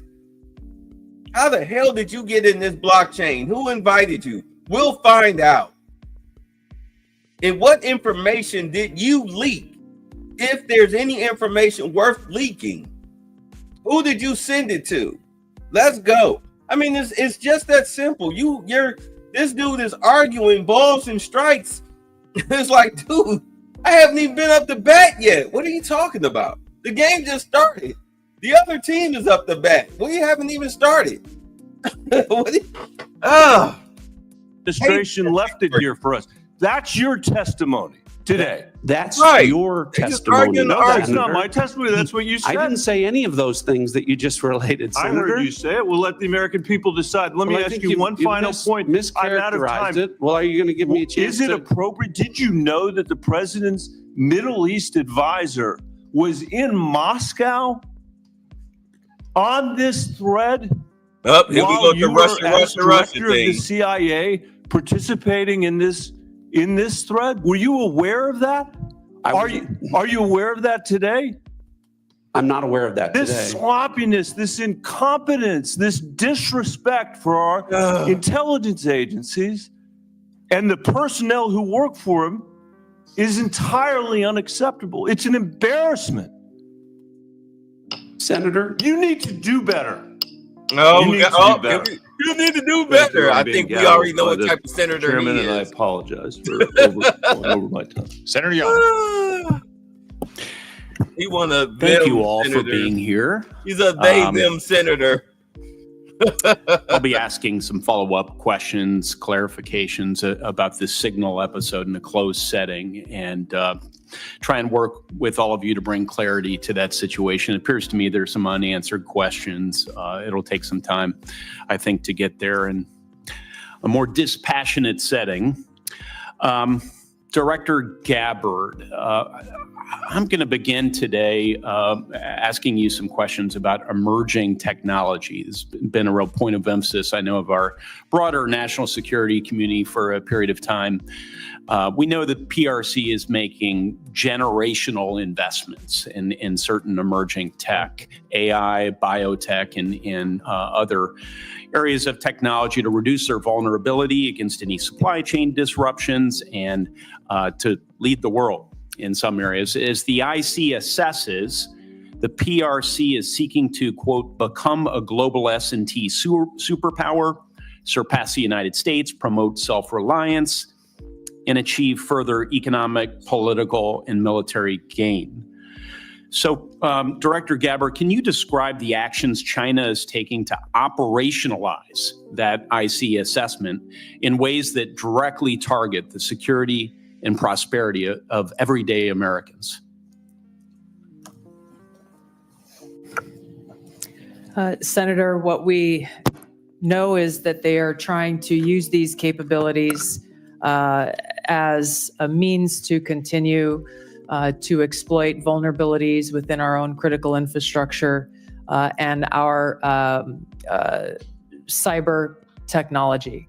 The critical infrastructure is a key area of concern given what we know has already been exploited, these asymmetric attacks that have been placed within our critical infrastructure that are of serious concern given how they could be exploited, especially during a time of conflict. We know that they are experiencing a boom in their generative AI capability and are competing very heavily against our own AI capabilities. Obviously, AI can and will be used across a multitude of every sector of our society, both here as we are in our own country, and we expect China to be able to continue to do the same there. So two key areas of vulnerability to the United States, conceivably, susceptibility to cyber attacks, and as China's leveraging of AI towards misinformation, increasingly into the physical realm, they can pose threats to us as well. As follow-up, Director Ratcliffe, you know, we've had Huawei, we've had TikTok.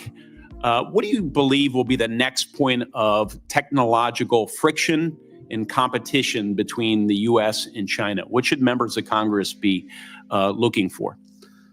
Senator, I think I can answer this question more fully in the classified setting. What I would say is it relates to the issue of emerging technologies and matters of quantum computing and quantum sensing, and our ability to stay ahead of China on the technological curve with respect to those issues. I'd be happy to get into that in further detail in a classified setting.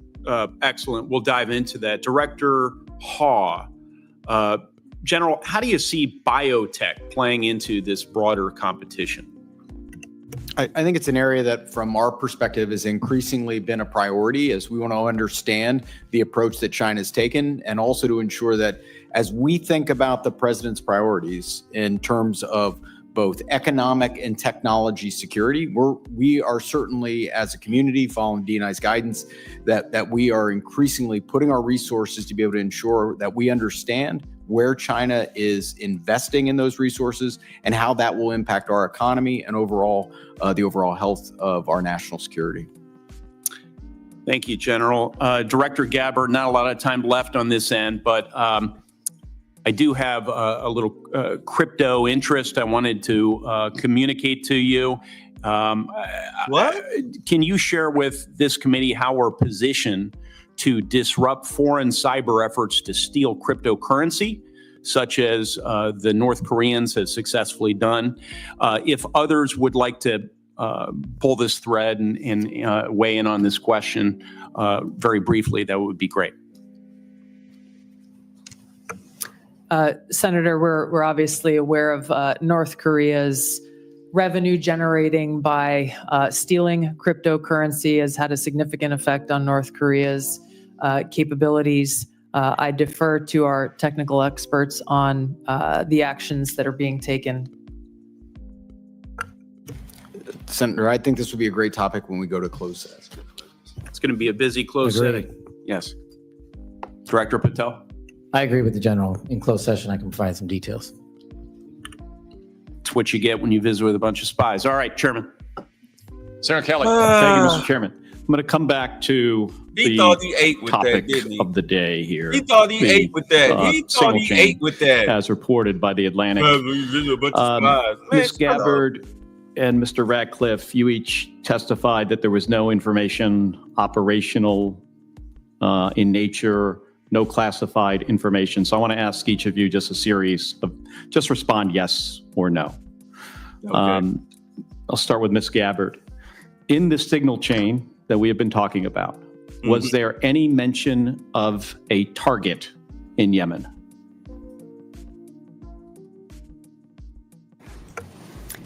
I don't remember mention of specific targets. Any generic target?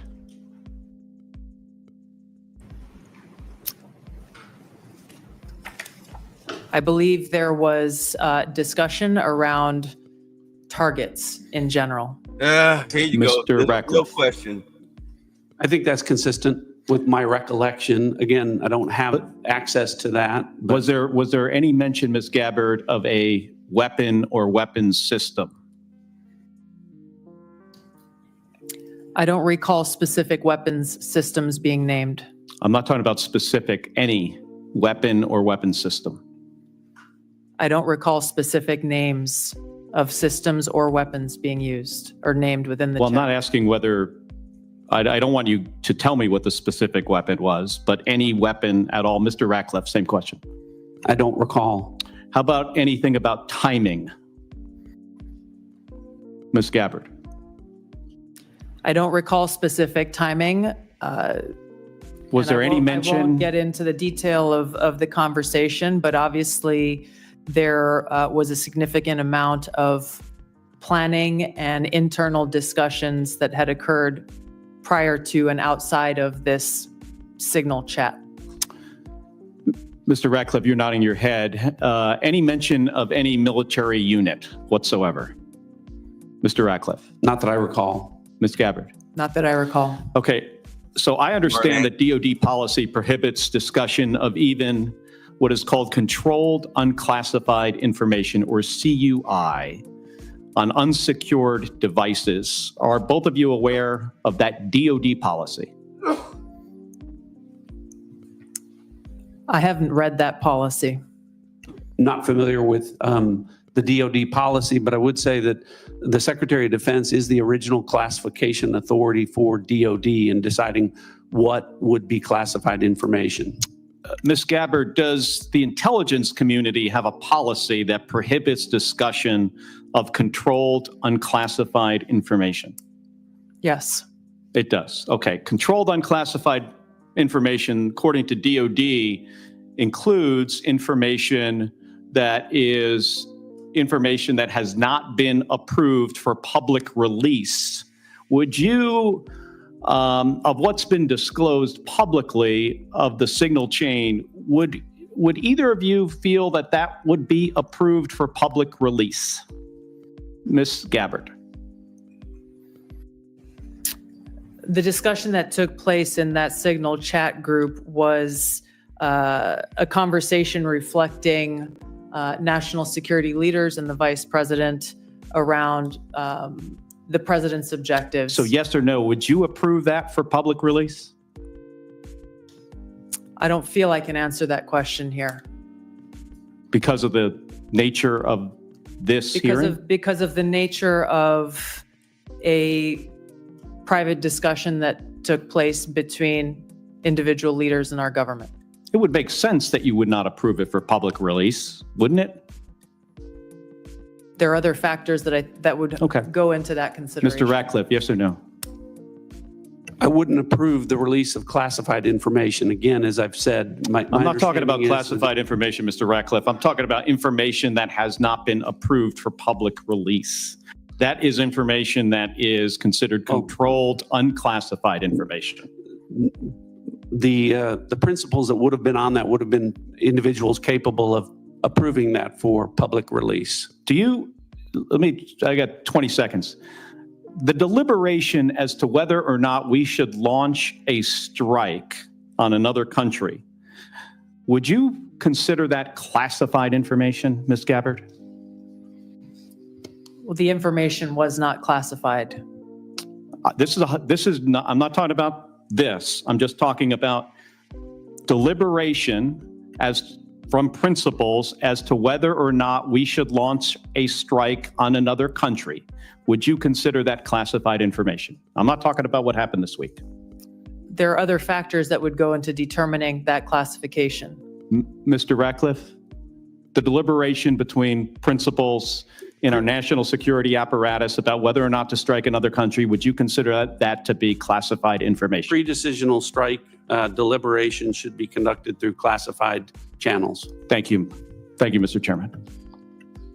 If I may, I just want to return, Mr. Ratcliffe, to your answer there in part, Senator Kelly. It's been raised at several occasions now in this hearing about whether classified information was discussed in this chat. And you mentioned about the Secretary of Defense being what you called, I think, the original classification authority. Correct. Correct. I think it's important for the public to understand that although you and Director Gabbard are original classification authorities on many matters, you're not that for all matters that might be classified in the government. Is that right? That's correct. So if the Secretary of State has classified sensitive diplomatic details, that's his authority. If the Secretary of Energy has sensitive classified information about our national laboratories, that's his authority.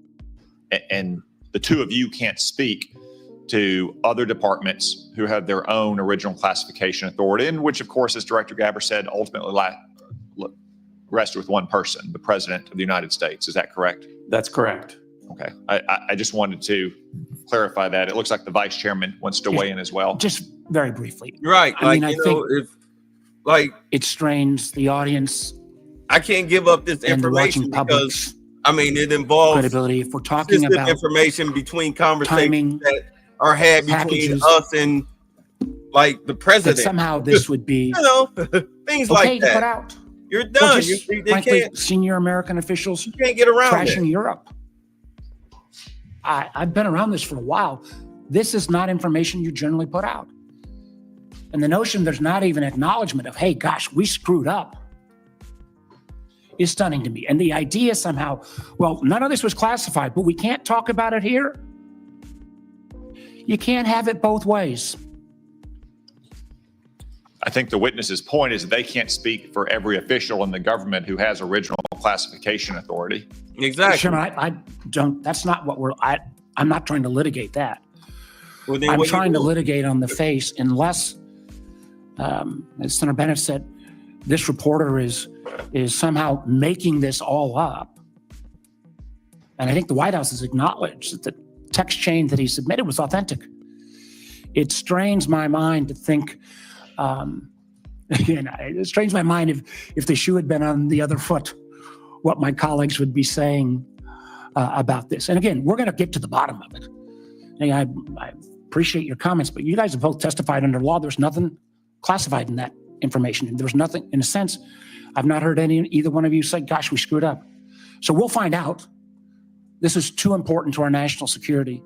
And again, I know we've got more members to cross. They testified, is my understanding, correct me if I'm wrong, that there's no intelligence community classified information. Is that correct? That's Director correct. Ratcliffe, is that correct? Director Gabbard? Yes, Chairman. Well, again, That's not correct. She said repeatedly there's nothing classified. Period. right, period. You can't have it both. And again, we'll see.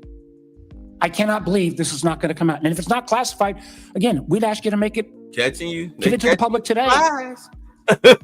I'm sure one of your aides back there probably got it on paper. If you got it here, it's not classified. Stand by your position. Or is this just one more example of a careless approach to how we keep our secrets in this administration? With apologies to Senator Moran. Thank you, Mr. Chairman, and thank you to our witnesses for being here. I want to explore a little bit about Ukraine, and I'll direct this to Director Ratcliffe or Director Cruz. The ATA assesses that, quote, the grinding war of attrition in Ukraine, quote, will lead to a gradual but steady erosion of Kyiv's positions on the battlefield. Are Ukrainian forces at any significant risk of collapse this year?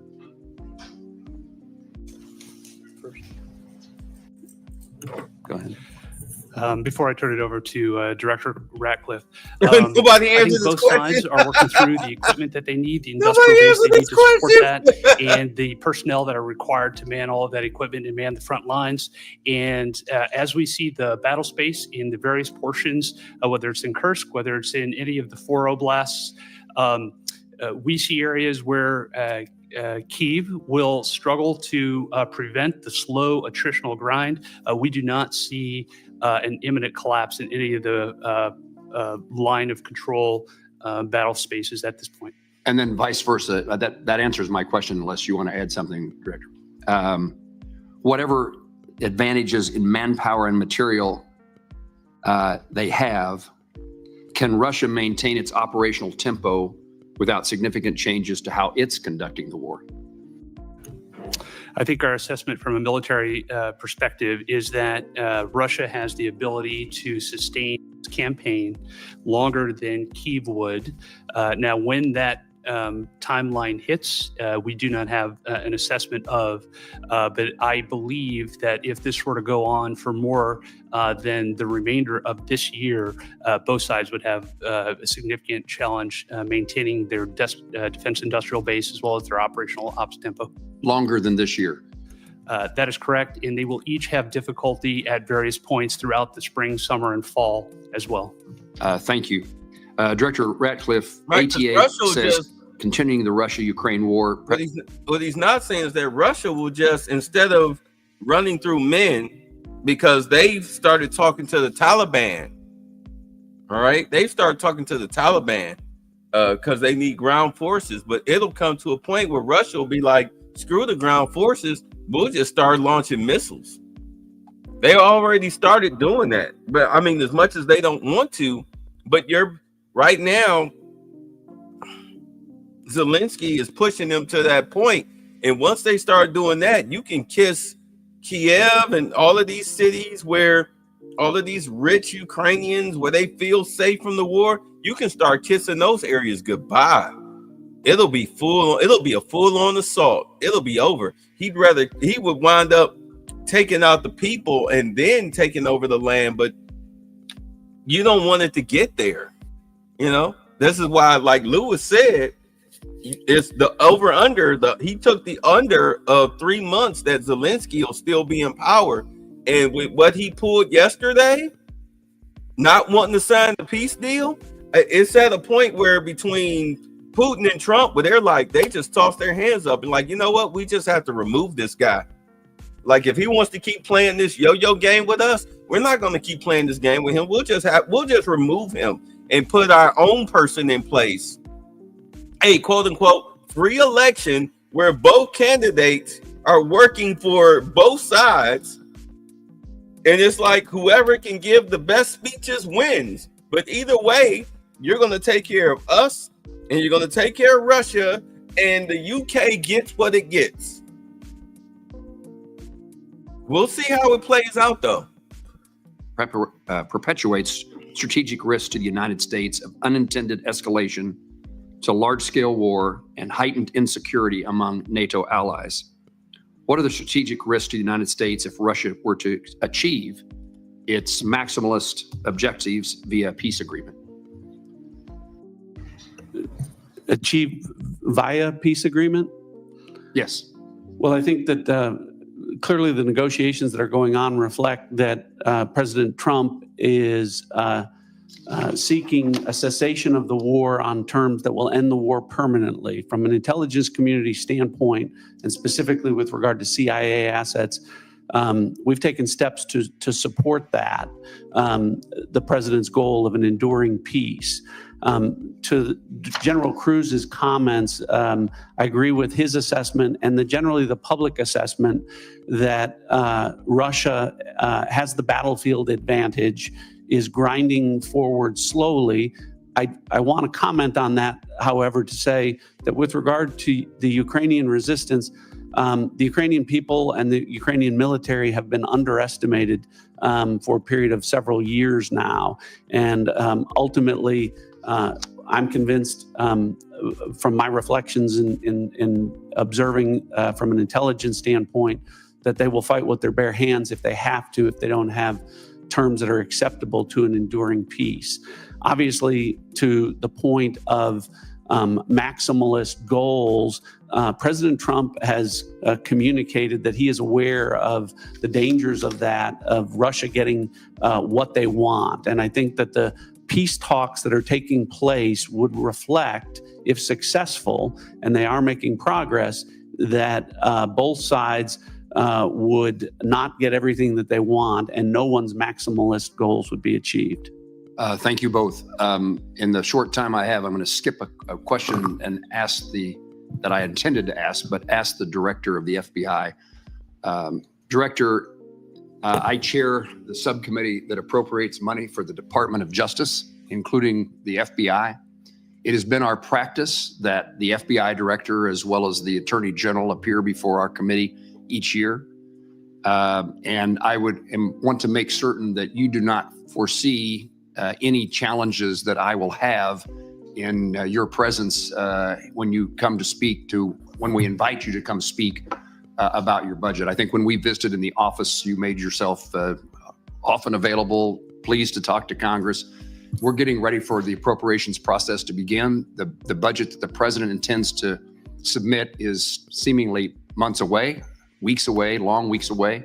And we may ask you to come testify about your priorities now or sooner than that. Is that a challenge for you that I'd be aware of? From the FBI, no, as long as the Department of Justice and the Attorney General are good with it. Thank you. Senator Reid. Thank you very much, Mr. Chairman. Director Ratcliffe, you have repeatedly made the point that there was no classified information contained in any of these discussions that were reported in the Atlantic Monthly. Is that correct? No, that's not correct. So, Senator, what I've related is that any information that was related from my perspective or that I observed from the intelligence perspective was not classified information. With respect to the assertions and the allegations that there was strike packages or targeting information or things that relate to DOD, as I've pointed out, the Secretary of Defense is the original classification authority for determining whether something's classified or not. And as I've understood from media reports, the Secretary of Defense has said the information was not classified. Are you aware that the Secretary of Defense declassified this information prior to the discussion? I'm not. Director Gabbard, same question. You've indicated, at least the impression I got, was there was no classified information discussed. Is that correct? Senator, my answer is the same as the director of the CIA's. So the question has to be posed to Secretary Hegseth whether he declassified the information and at what point he did declassify it. Do you agree? Yes, I defer questions to the Secretary of Defense. Okay. Director Patel, are you conducting an investigation of these discussions and activities? Thank you, Senator. As I informed the vice chairman on the same question, I found out about this late last night, early this morning, so I don't have an update for you on that. Right, just like the CIA director. Like, I just found out about this, and we all just found out about this. And now you've got us in here answering questions. But I mean, truth be told, the only way HEXF can survive this, because really, I mean, I know Tulsi feels like she's on the hot seat, and she is based on her position. But in all honesty, HEXF is the one that's on the biggest hot seat because he's the one that posted the information. The only way he can survive this is if he declassified the information. If he didn't declassify the information, if this was classified information, I mean, like serious military strategy, classified information, dude, you're out. You're out. Like, yeah, I mean, the quote unquote Democrats, they get a win because you're going to have to answer for this. You're going to be fired. You're going to be fired. You're either going to be fired or you're going to be censored or something. You know, they're going to have to take care of you. You're going to have to eat this one. You're going to have to eat this one. Well, thank you. When you get an update, we'd appreciate it very much. Yes, sir. Director Gabbard, were you overseas during any parts of these discussions? Yes, Senator, I was. Were you using your private phone or a public phone for the signal discussions? I won't speak to this because it's under review by the National Security Council. Once that review is complete, I'm sure we'll share the results with the committee. What is under review? It's a very simple question. Are you your private phone or officially issued phone? What could be under review? National Security Council is reviewing all aspects of how this came to be, how the journalist was inadvertently added to the group chat, and what occurred within that chat across the board. But so you were not going to disclose anything about whether you use the phone. Director Ratcliffe, there's been indication that the CIA has warned recently retired personnel about the vulnerabilities of Signal and other encrypted messaging applications. If that's the case, why were you discussing these issues on Signal? Senator, signal use, as I've said repeatedly, is permissible for work purposes. I've never said that end-to-end encryption apps like Signal are a substitute for classified systems. And I was not discussing classified information in this setting. Yeah, he's clear. He's like, I'm in the clear. Perhaps the Secretary of Defense was discussing classified information, and only he can be held accountable in terms of whether it was classified or declassified at the point when he spoke. Is that accurate? Well, I didn't say it that way. I said the Secretary of Defense is the original classification authority, and my understanding is that his comments are that any information that he shared was not classified. But you have no way to verify that? I don't. Again, this is a very troubling example and a great lapse in our intelligence and our discussion. One further point, if you are not aware of any classified information on the discussions back and forth, would it be appropriate for the author to release the entire text of what he heard or transcribed? We've already been through that question. I think the author has released, my understanding, essentially almost all of the information as it's been related to me. I don't know what calculation the author made with regard to what information would be released or not. Well, I can again confirm that with respect to the communications that were related, as to me, there was no classified information. According to the article, quote, the message contained information that might be interpreted as related to actual and current intelligence operations, and the author did not disclose that information. So the question would be, if he disclosed everything he heard, in your view, that wouldn't be classified information. I know the context of what that is, and I think the author said might be interpreted as related to intelligence information. It was not classified information. So it goes back to my point. If he released all this information he did not release, he could do so without any liability at the federal level. I think you're asking for a legal answer that I'm not able to give you, but. Mr. Patel, can you opine? You're a lawyer and you're the director of the FBI. Would he face any legal liability if he released the information? Because of the questions you and the vice chairman have put to me, I'm not going to prejudge the situation, and that legal call is ultimately for the Department of Justice. Thank you. Thank you very much, Mr. Chairman. Senator Ossoff. Thank you, Mr. Chairman, and thank you all for joining us and for your service. Just to make sure I understand some of the basics here. So Director Ratcliffe, you were a member of the Houthi PC small group signal chain, correct? I was. Yeah, and so were the Vice President, the Secretaries of State and Defense, the National Security Advisor, and Ms. Gabbard, correct? I believe so. I don't have a list of who was invited to be on. And so was national political reporter Jeffrey Goldberg, correct? I don't know that. Yes, you do. Oh, I do? I don't know Jeffrey Tell Goldberg. me what I know? And I've already testified. I don't know You got evidence? whether or how he was added. Okay, well, he was a member of the signal chain, and the discussion included the Vice President's private opinion on the wisdom of proposed U.S. strikes in Yemen, correct? I don't recall. Vance, quote, I think we are making a mistake. I am not sure the president is aware of how inconsistent this is with his message on Europe right now. There was a strong argument for delaying this a month. Okay.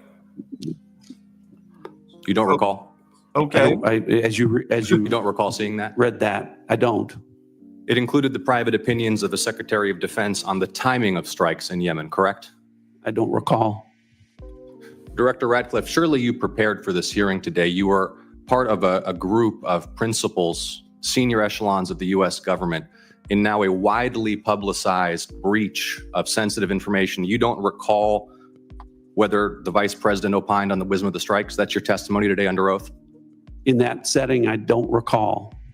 Here's what Secretary Hegseth said, quote, waiting a few weeks or months does not fundamentally change the calculus.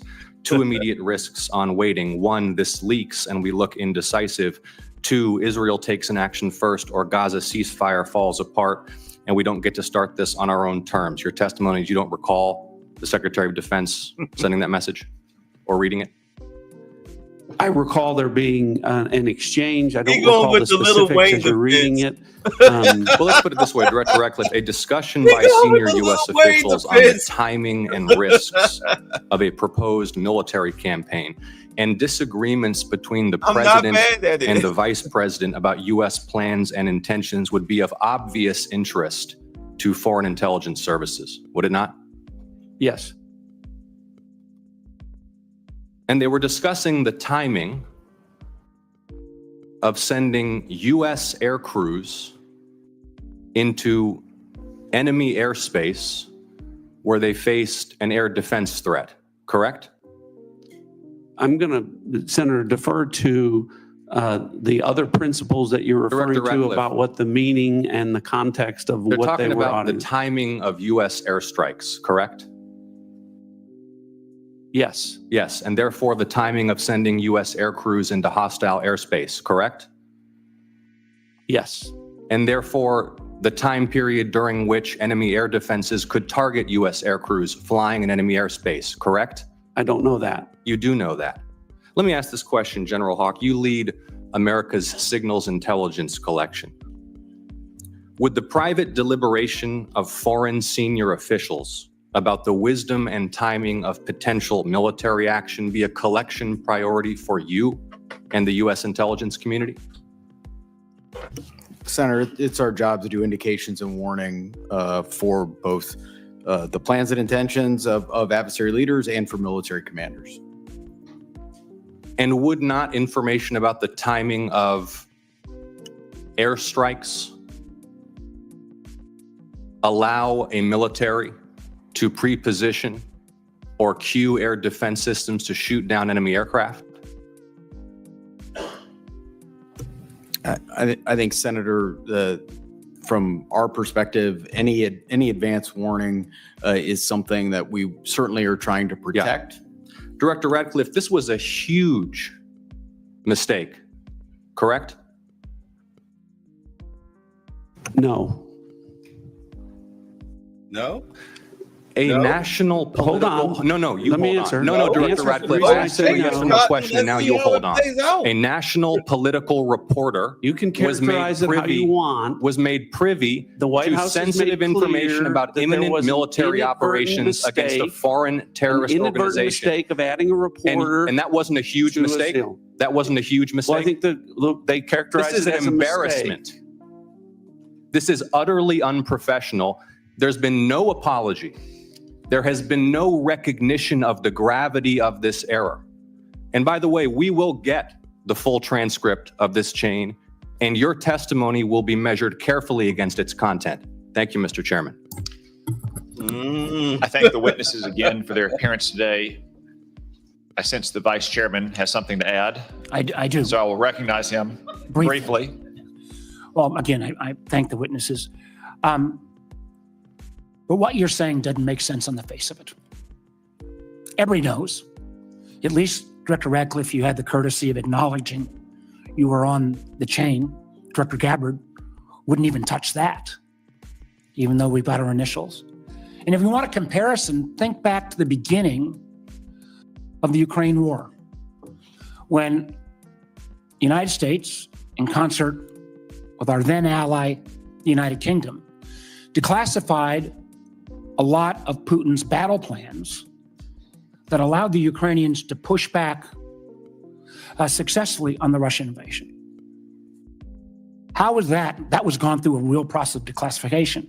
As Senator Ossoff so clearly made the point, this information out, potentially where our adversary could reposition its defenses, in the unwillingness of the individuals on this panel who are on the chat to even apologize or acknowledging what a colossal screw up this is, speaks volumes. Thank you to our witnesses for your appearance. A few administrative matters. As I mentioned earlier, Senator Collins is under the weather. She regrets that she could not be here for your testimony. Senator Risch likewise had to preside over a hearing of the Foreign Relations Committee to include the nomination of my former governor, Mike Huckabee, a great American and a great friend of Israel, to be the next ambassador to Israel. He also regrets that he could not be here. I anticipate he may have written questions as well. I would urge you all to respond to those promptly. Now, the audience will remain seated while our witnesses and their aides depart the hearing room. The Capitol Police will ensure this occurs. I want to commend the Capitol Police and our committee security staff for running an orderly hearing today. For the benefit of members, the vote on the floor has been called. We will adjourn this open hearing and we will reconvene in closed setting at 12:40 p.m. The hearing is adjourned. Well, from what I got from it, the whole situation, it seemed like a big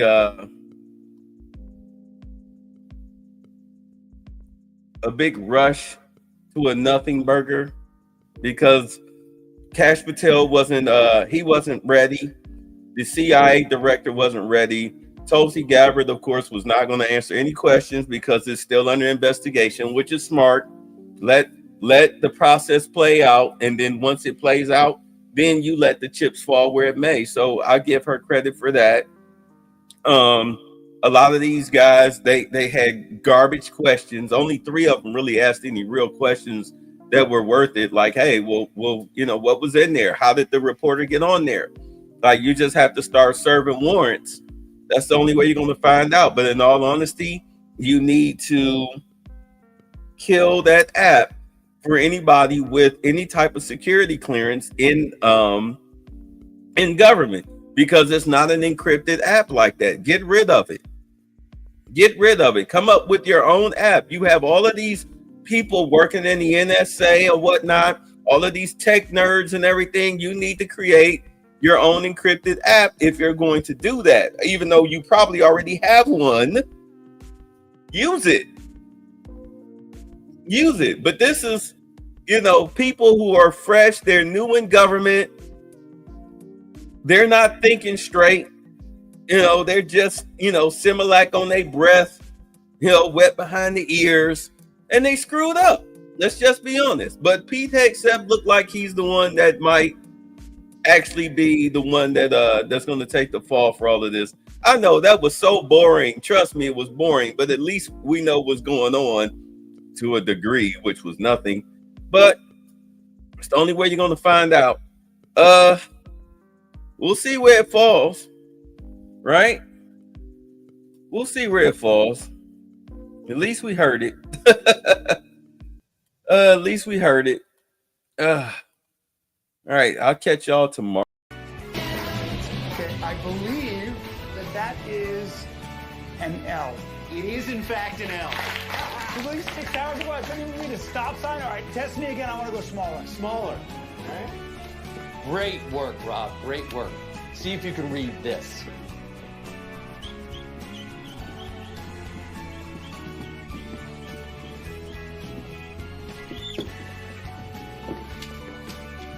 You're fired. And in case your ears are fucked, get the fuck out! And the next person I see juggling, tap dancing, or baton twirling, or doing any other circus-like tricks will join him, all right? One strike policy applies. Now get back to work. God damn, that felt good.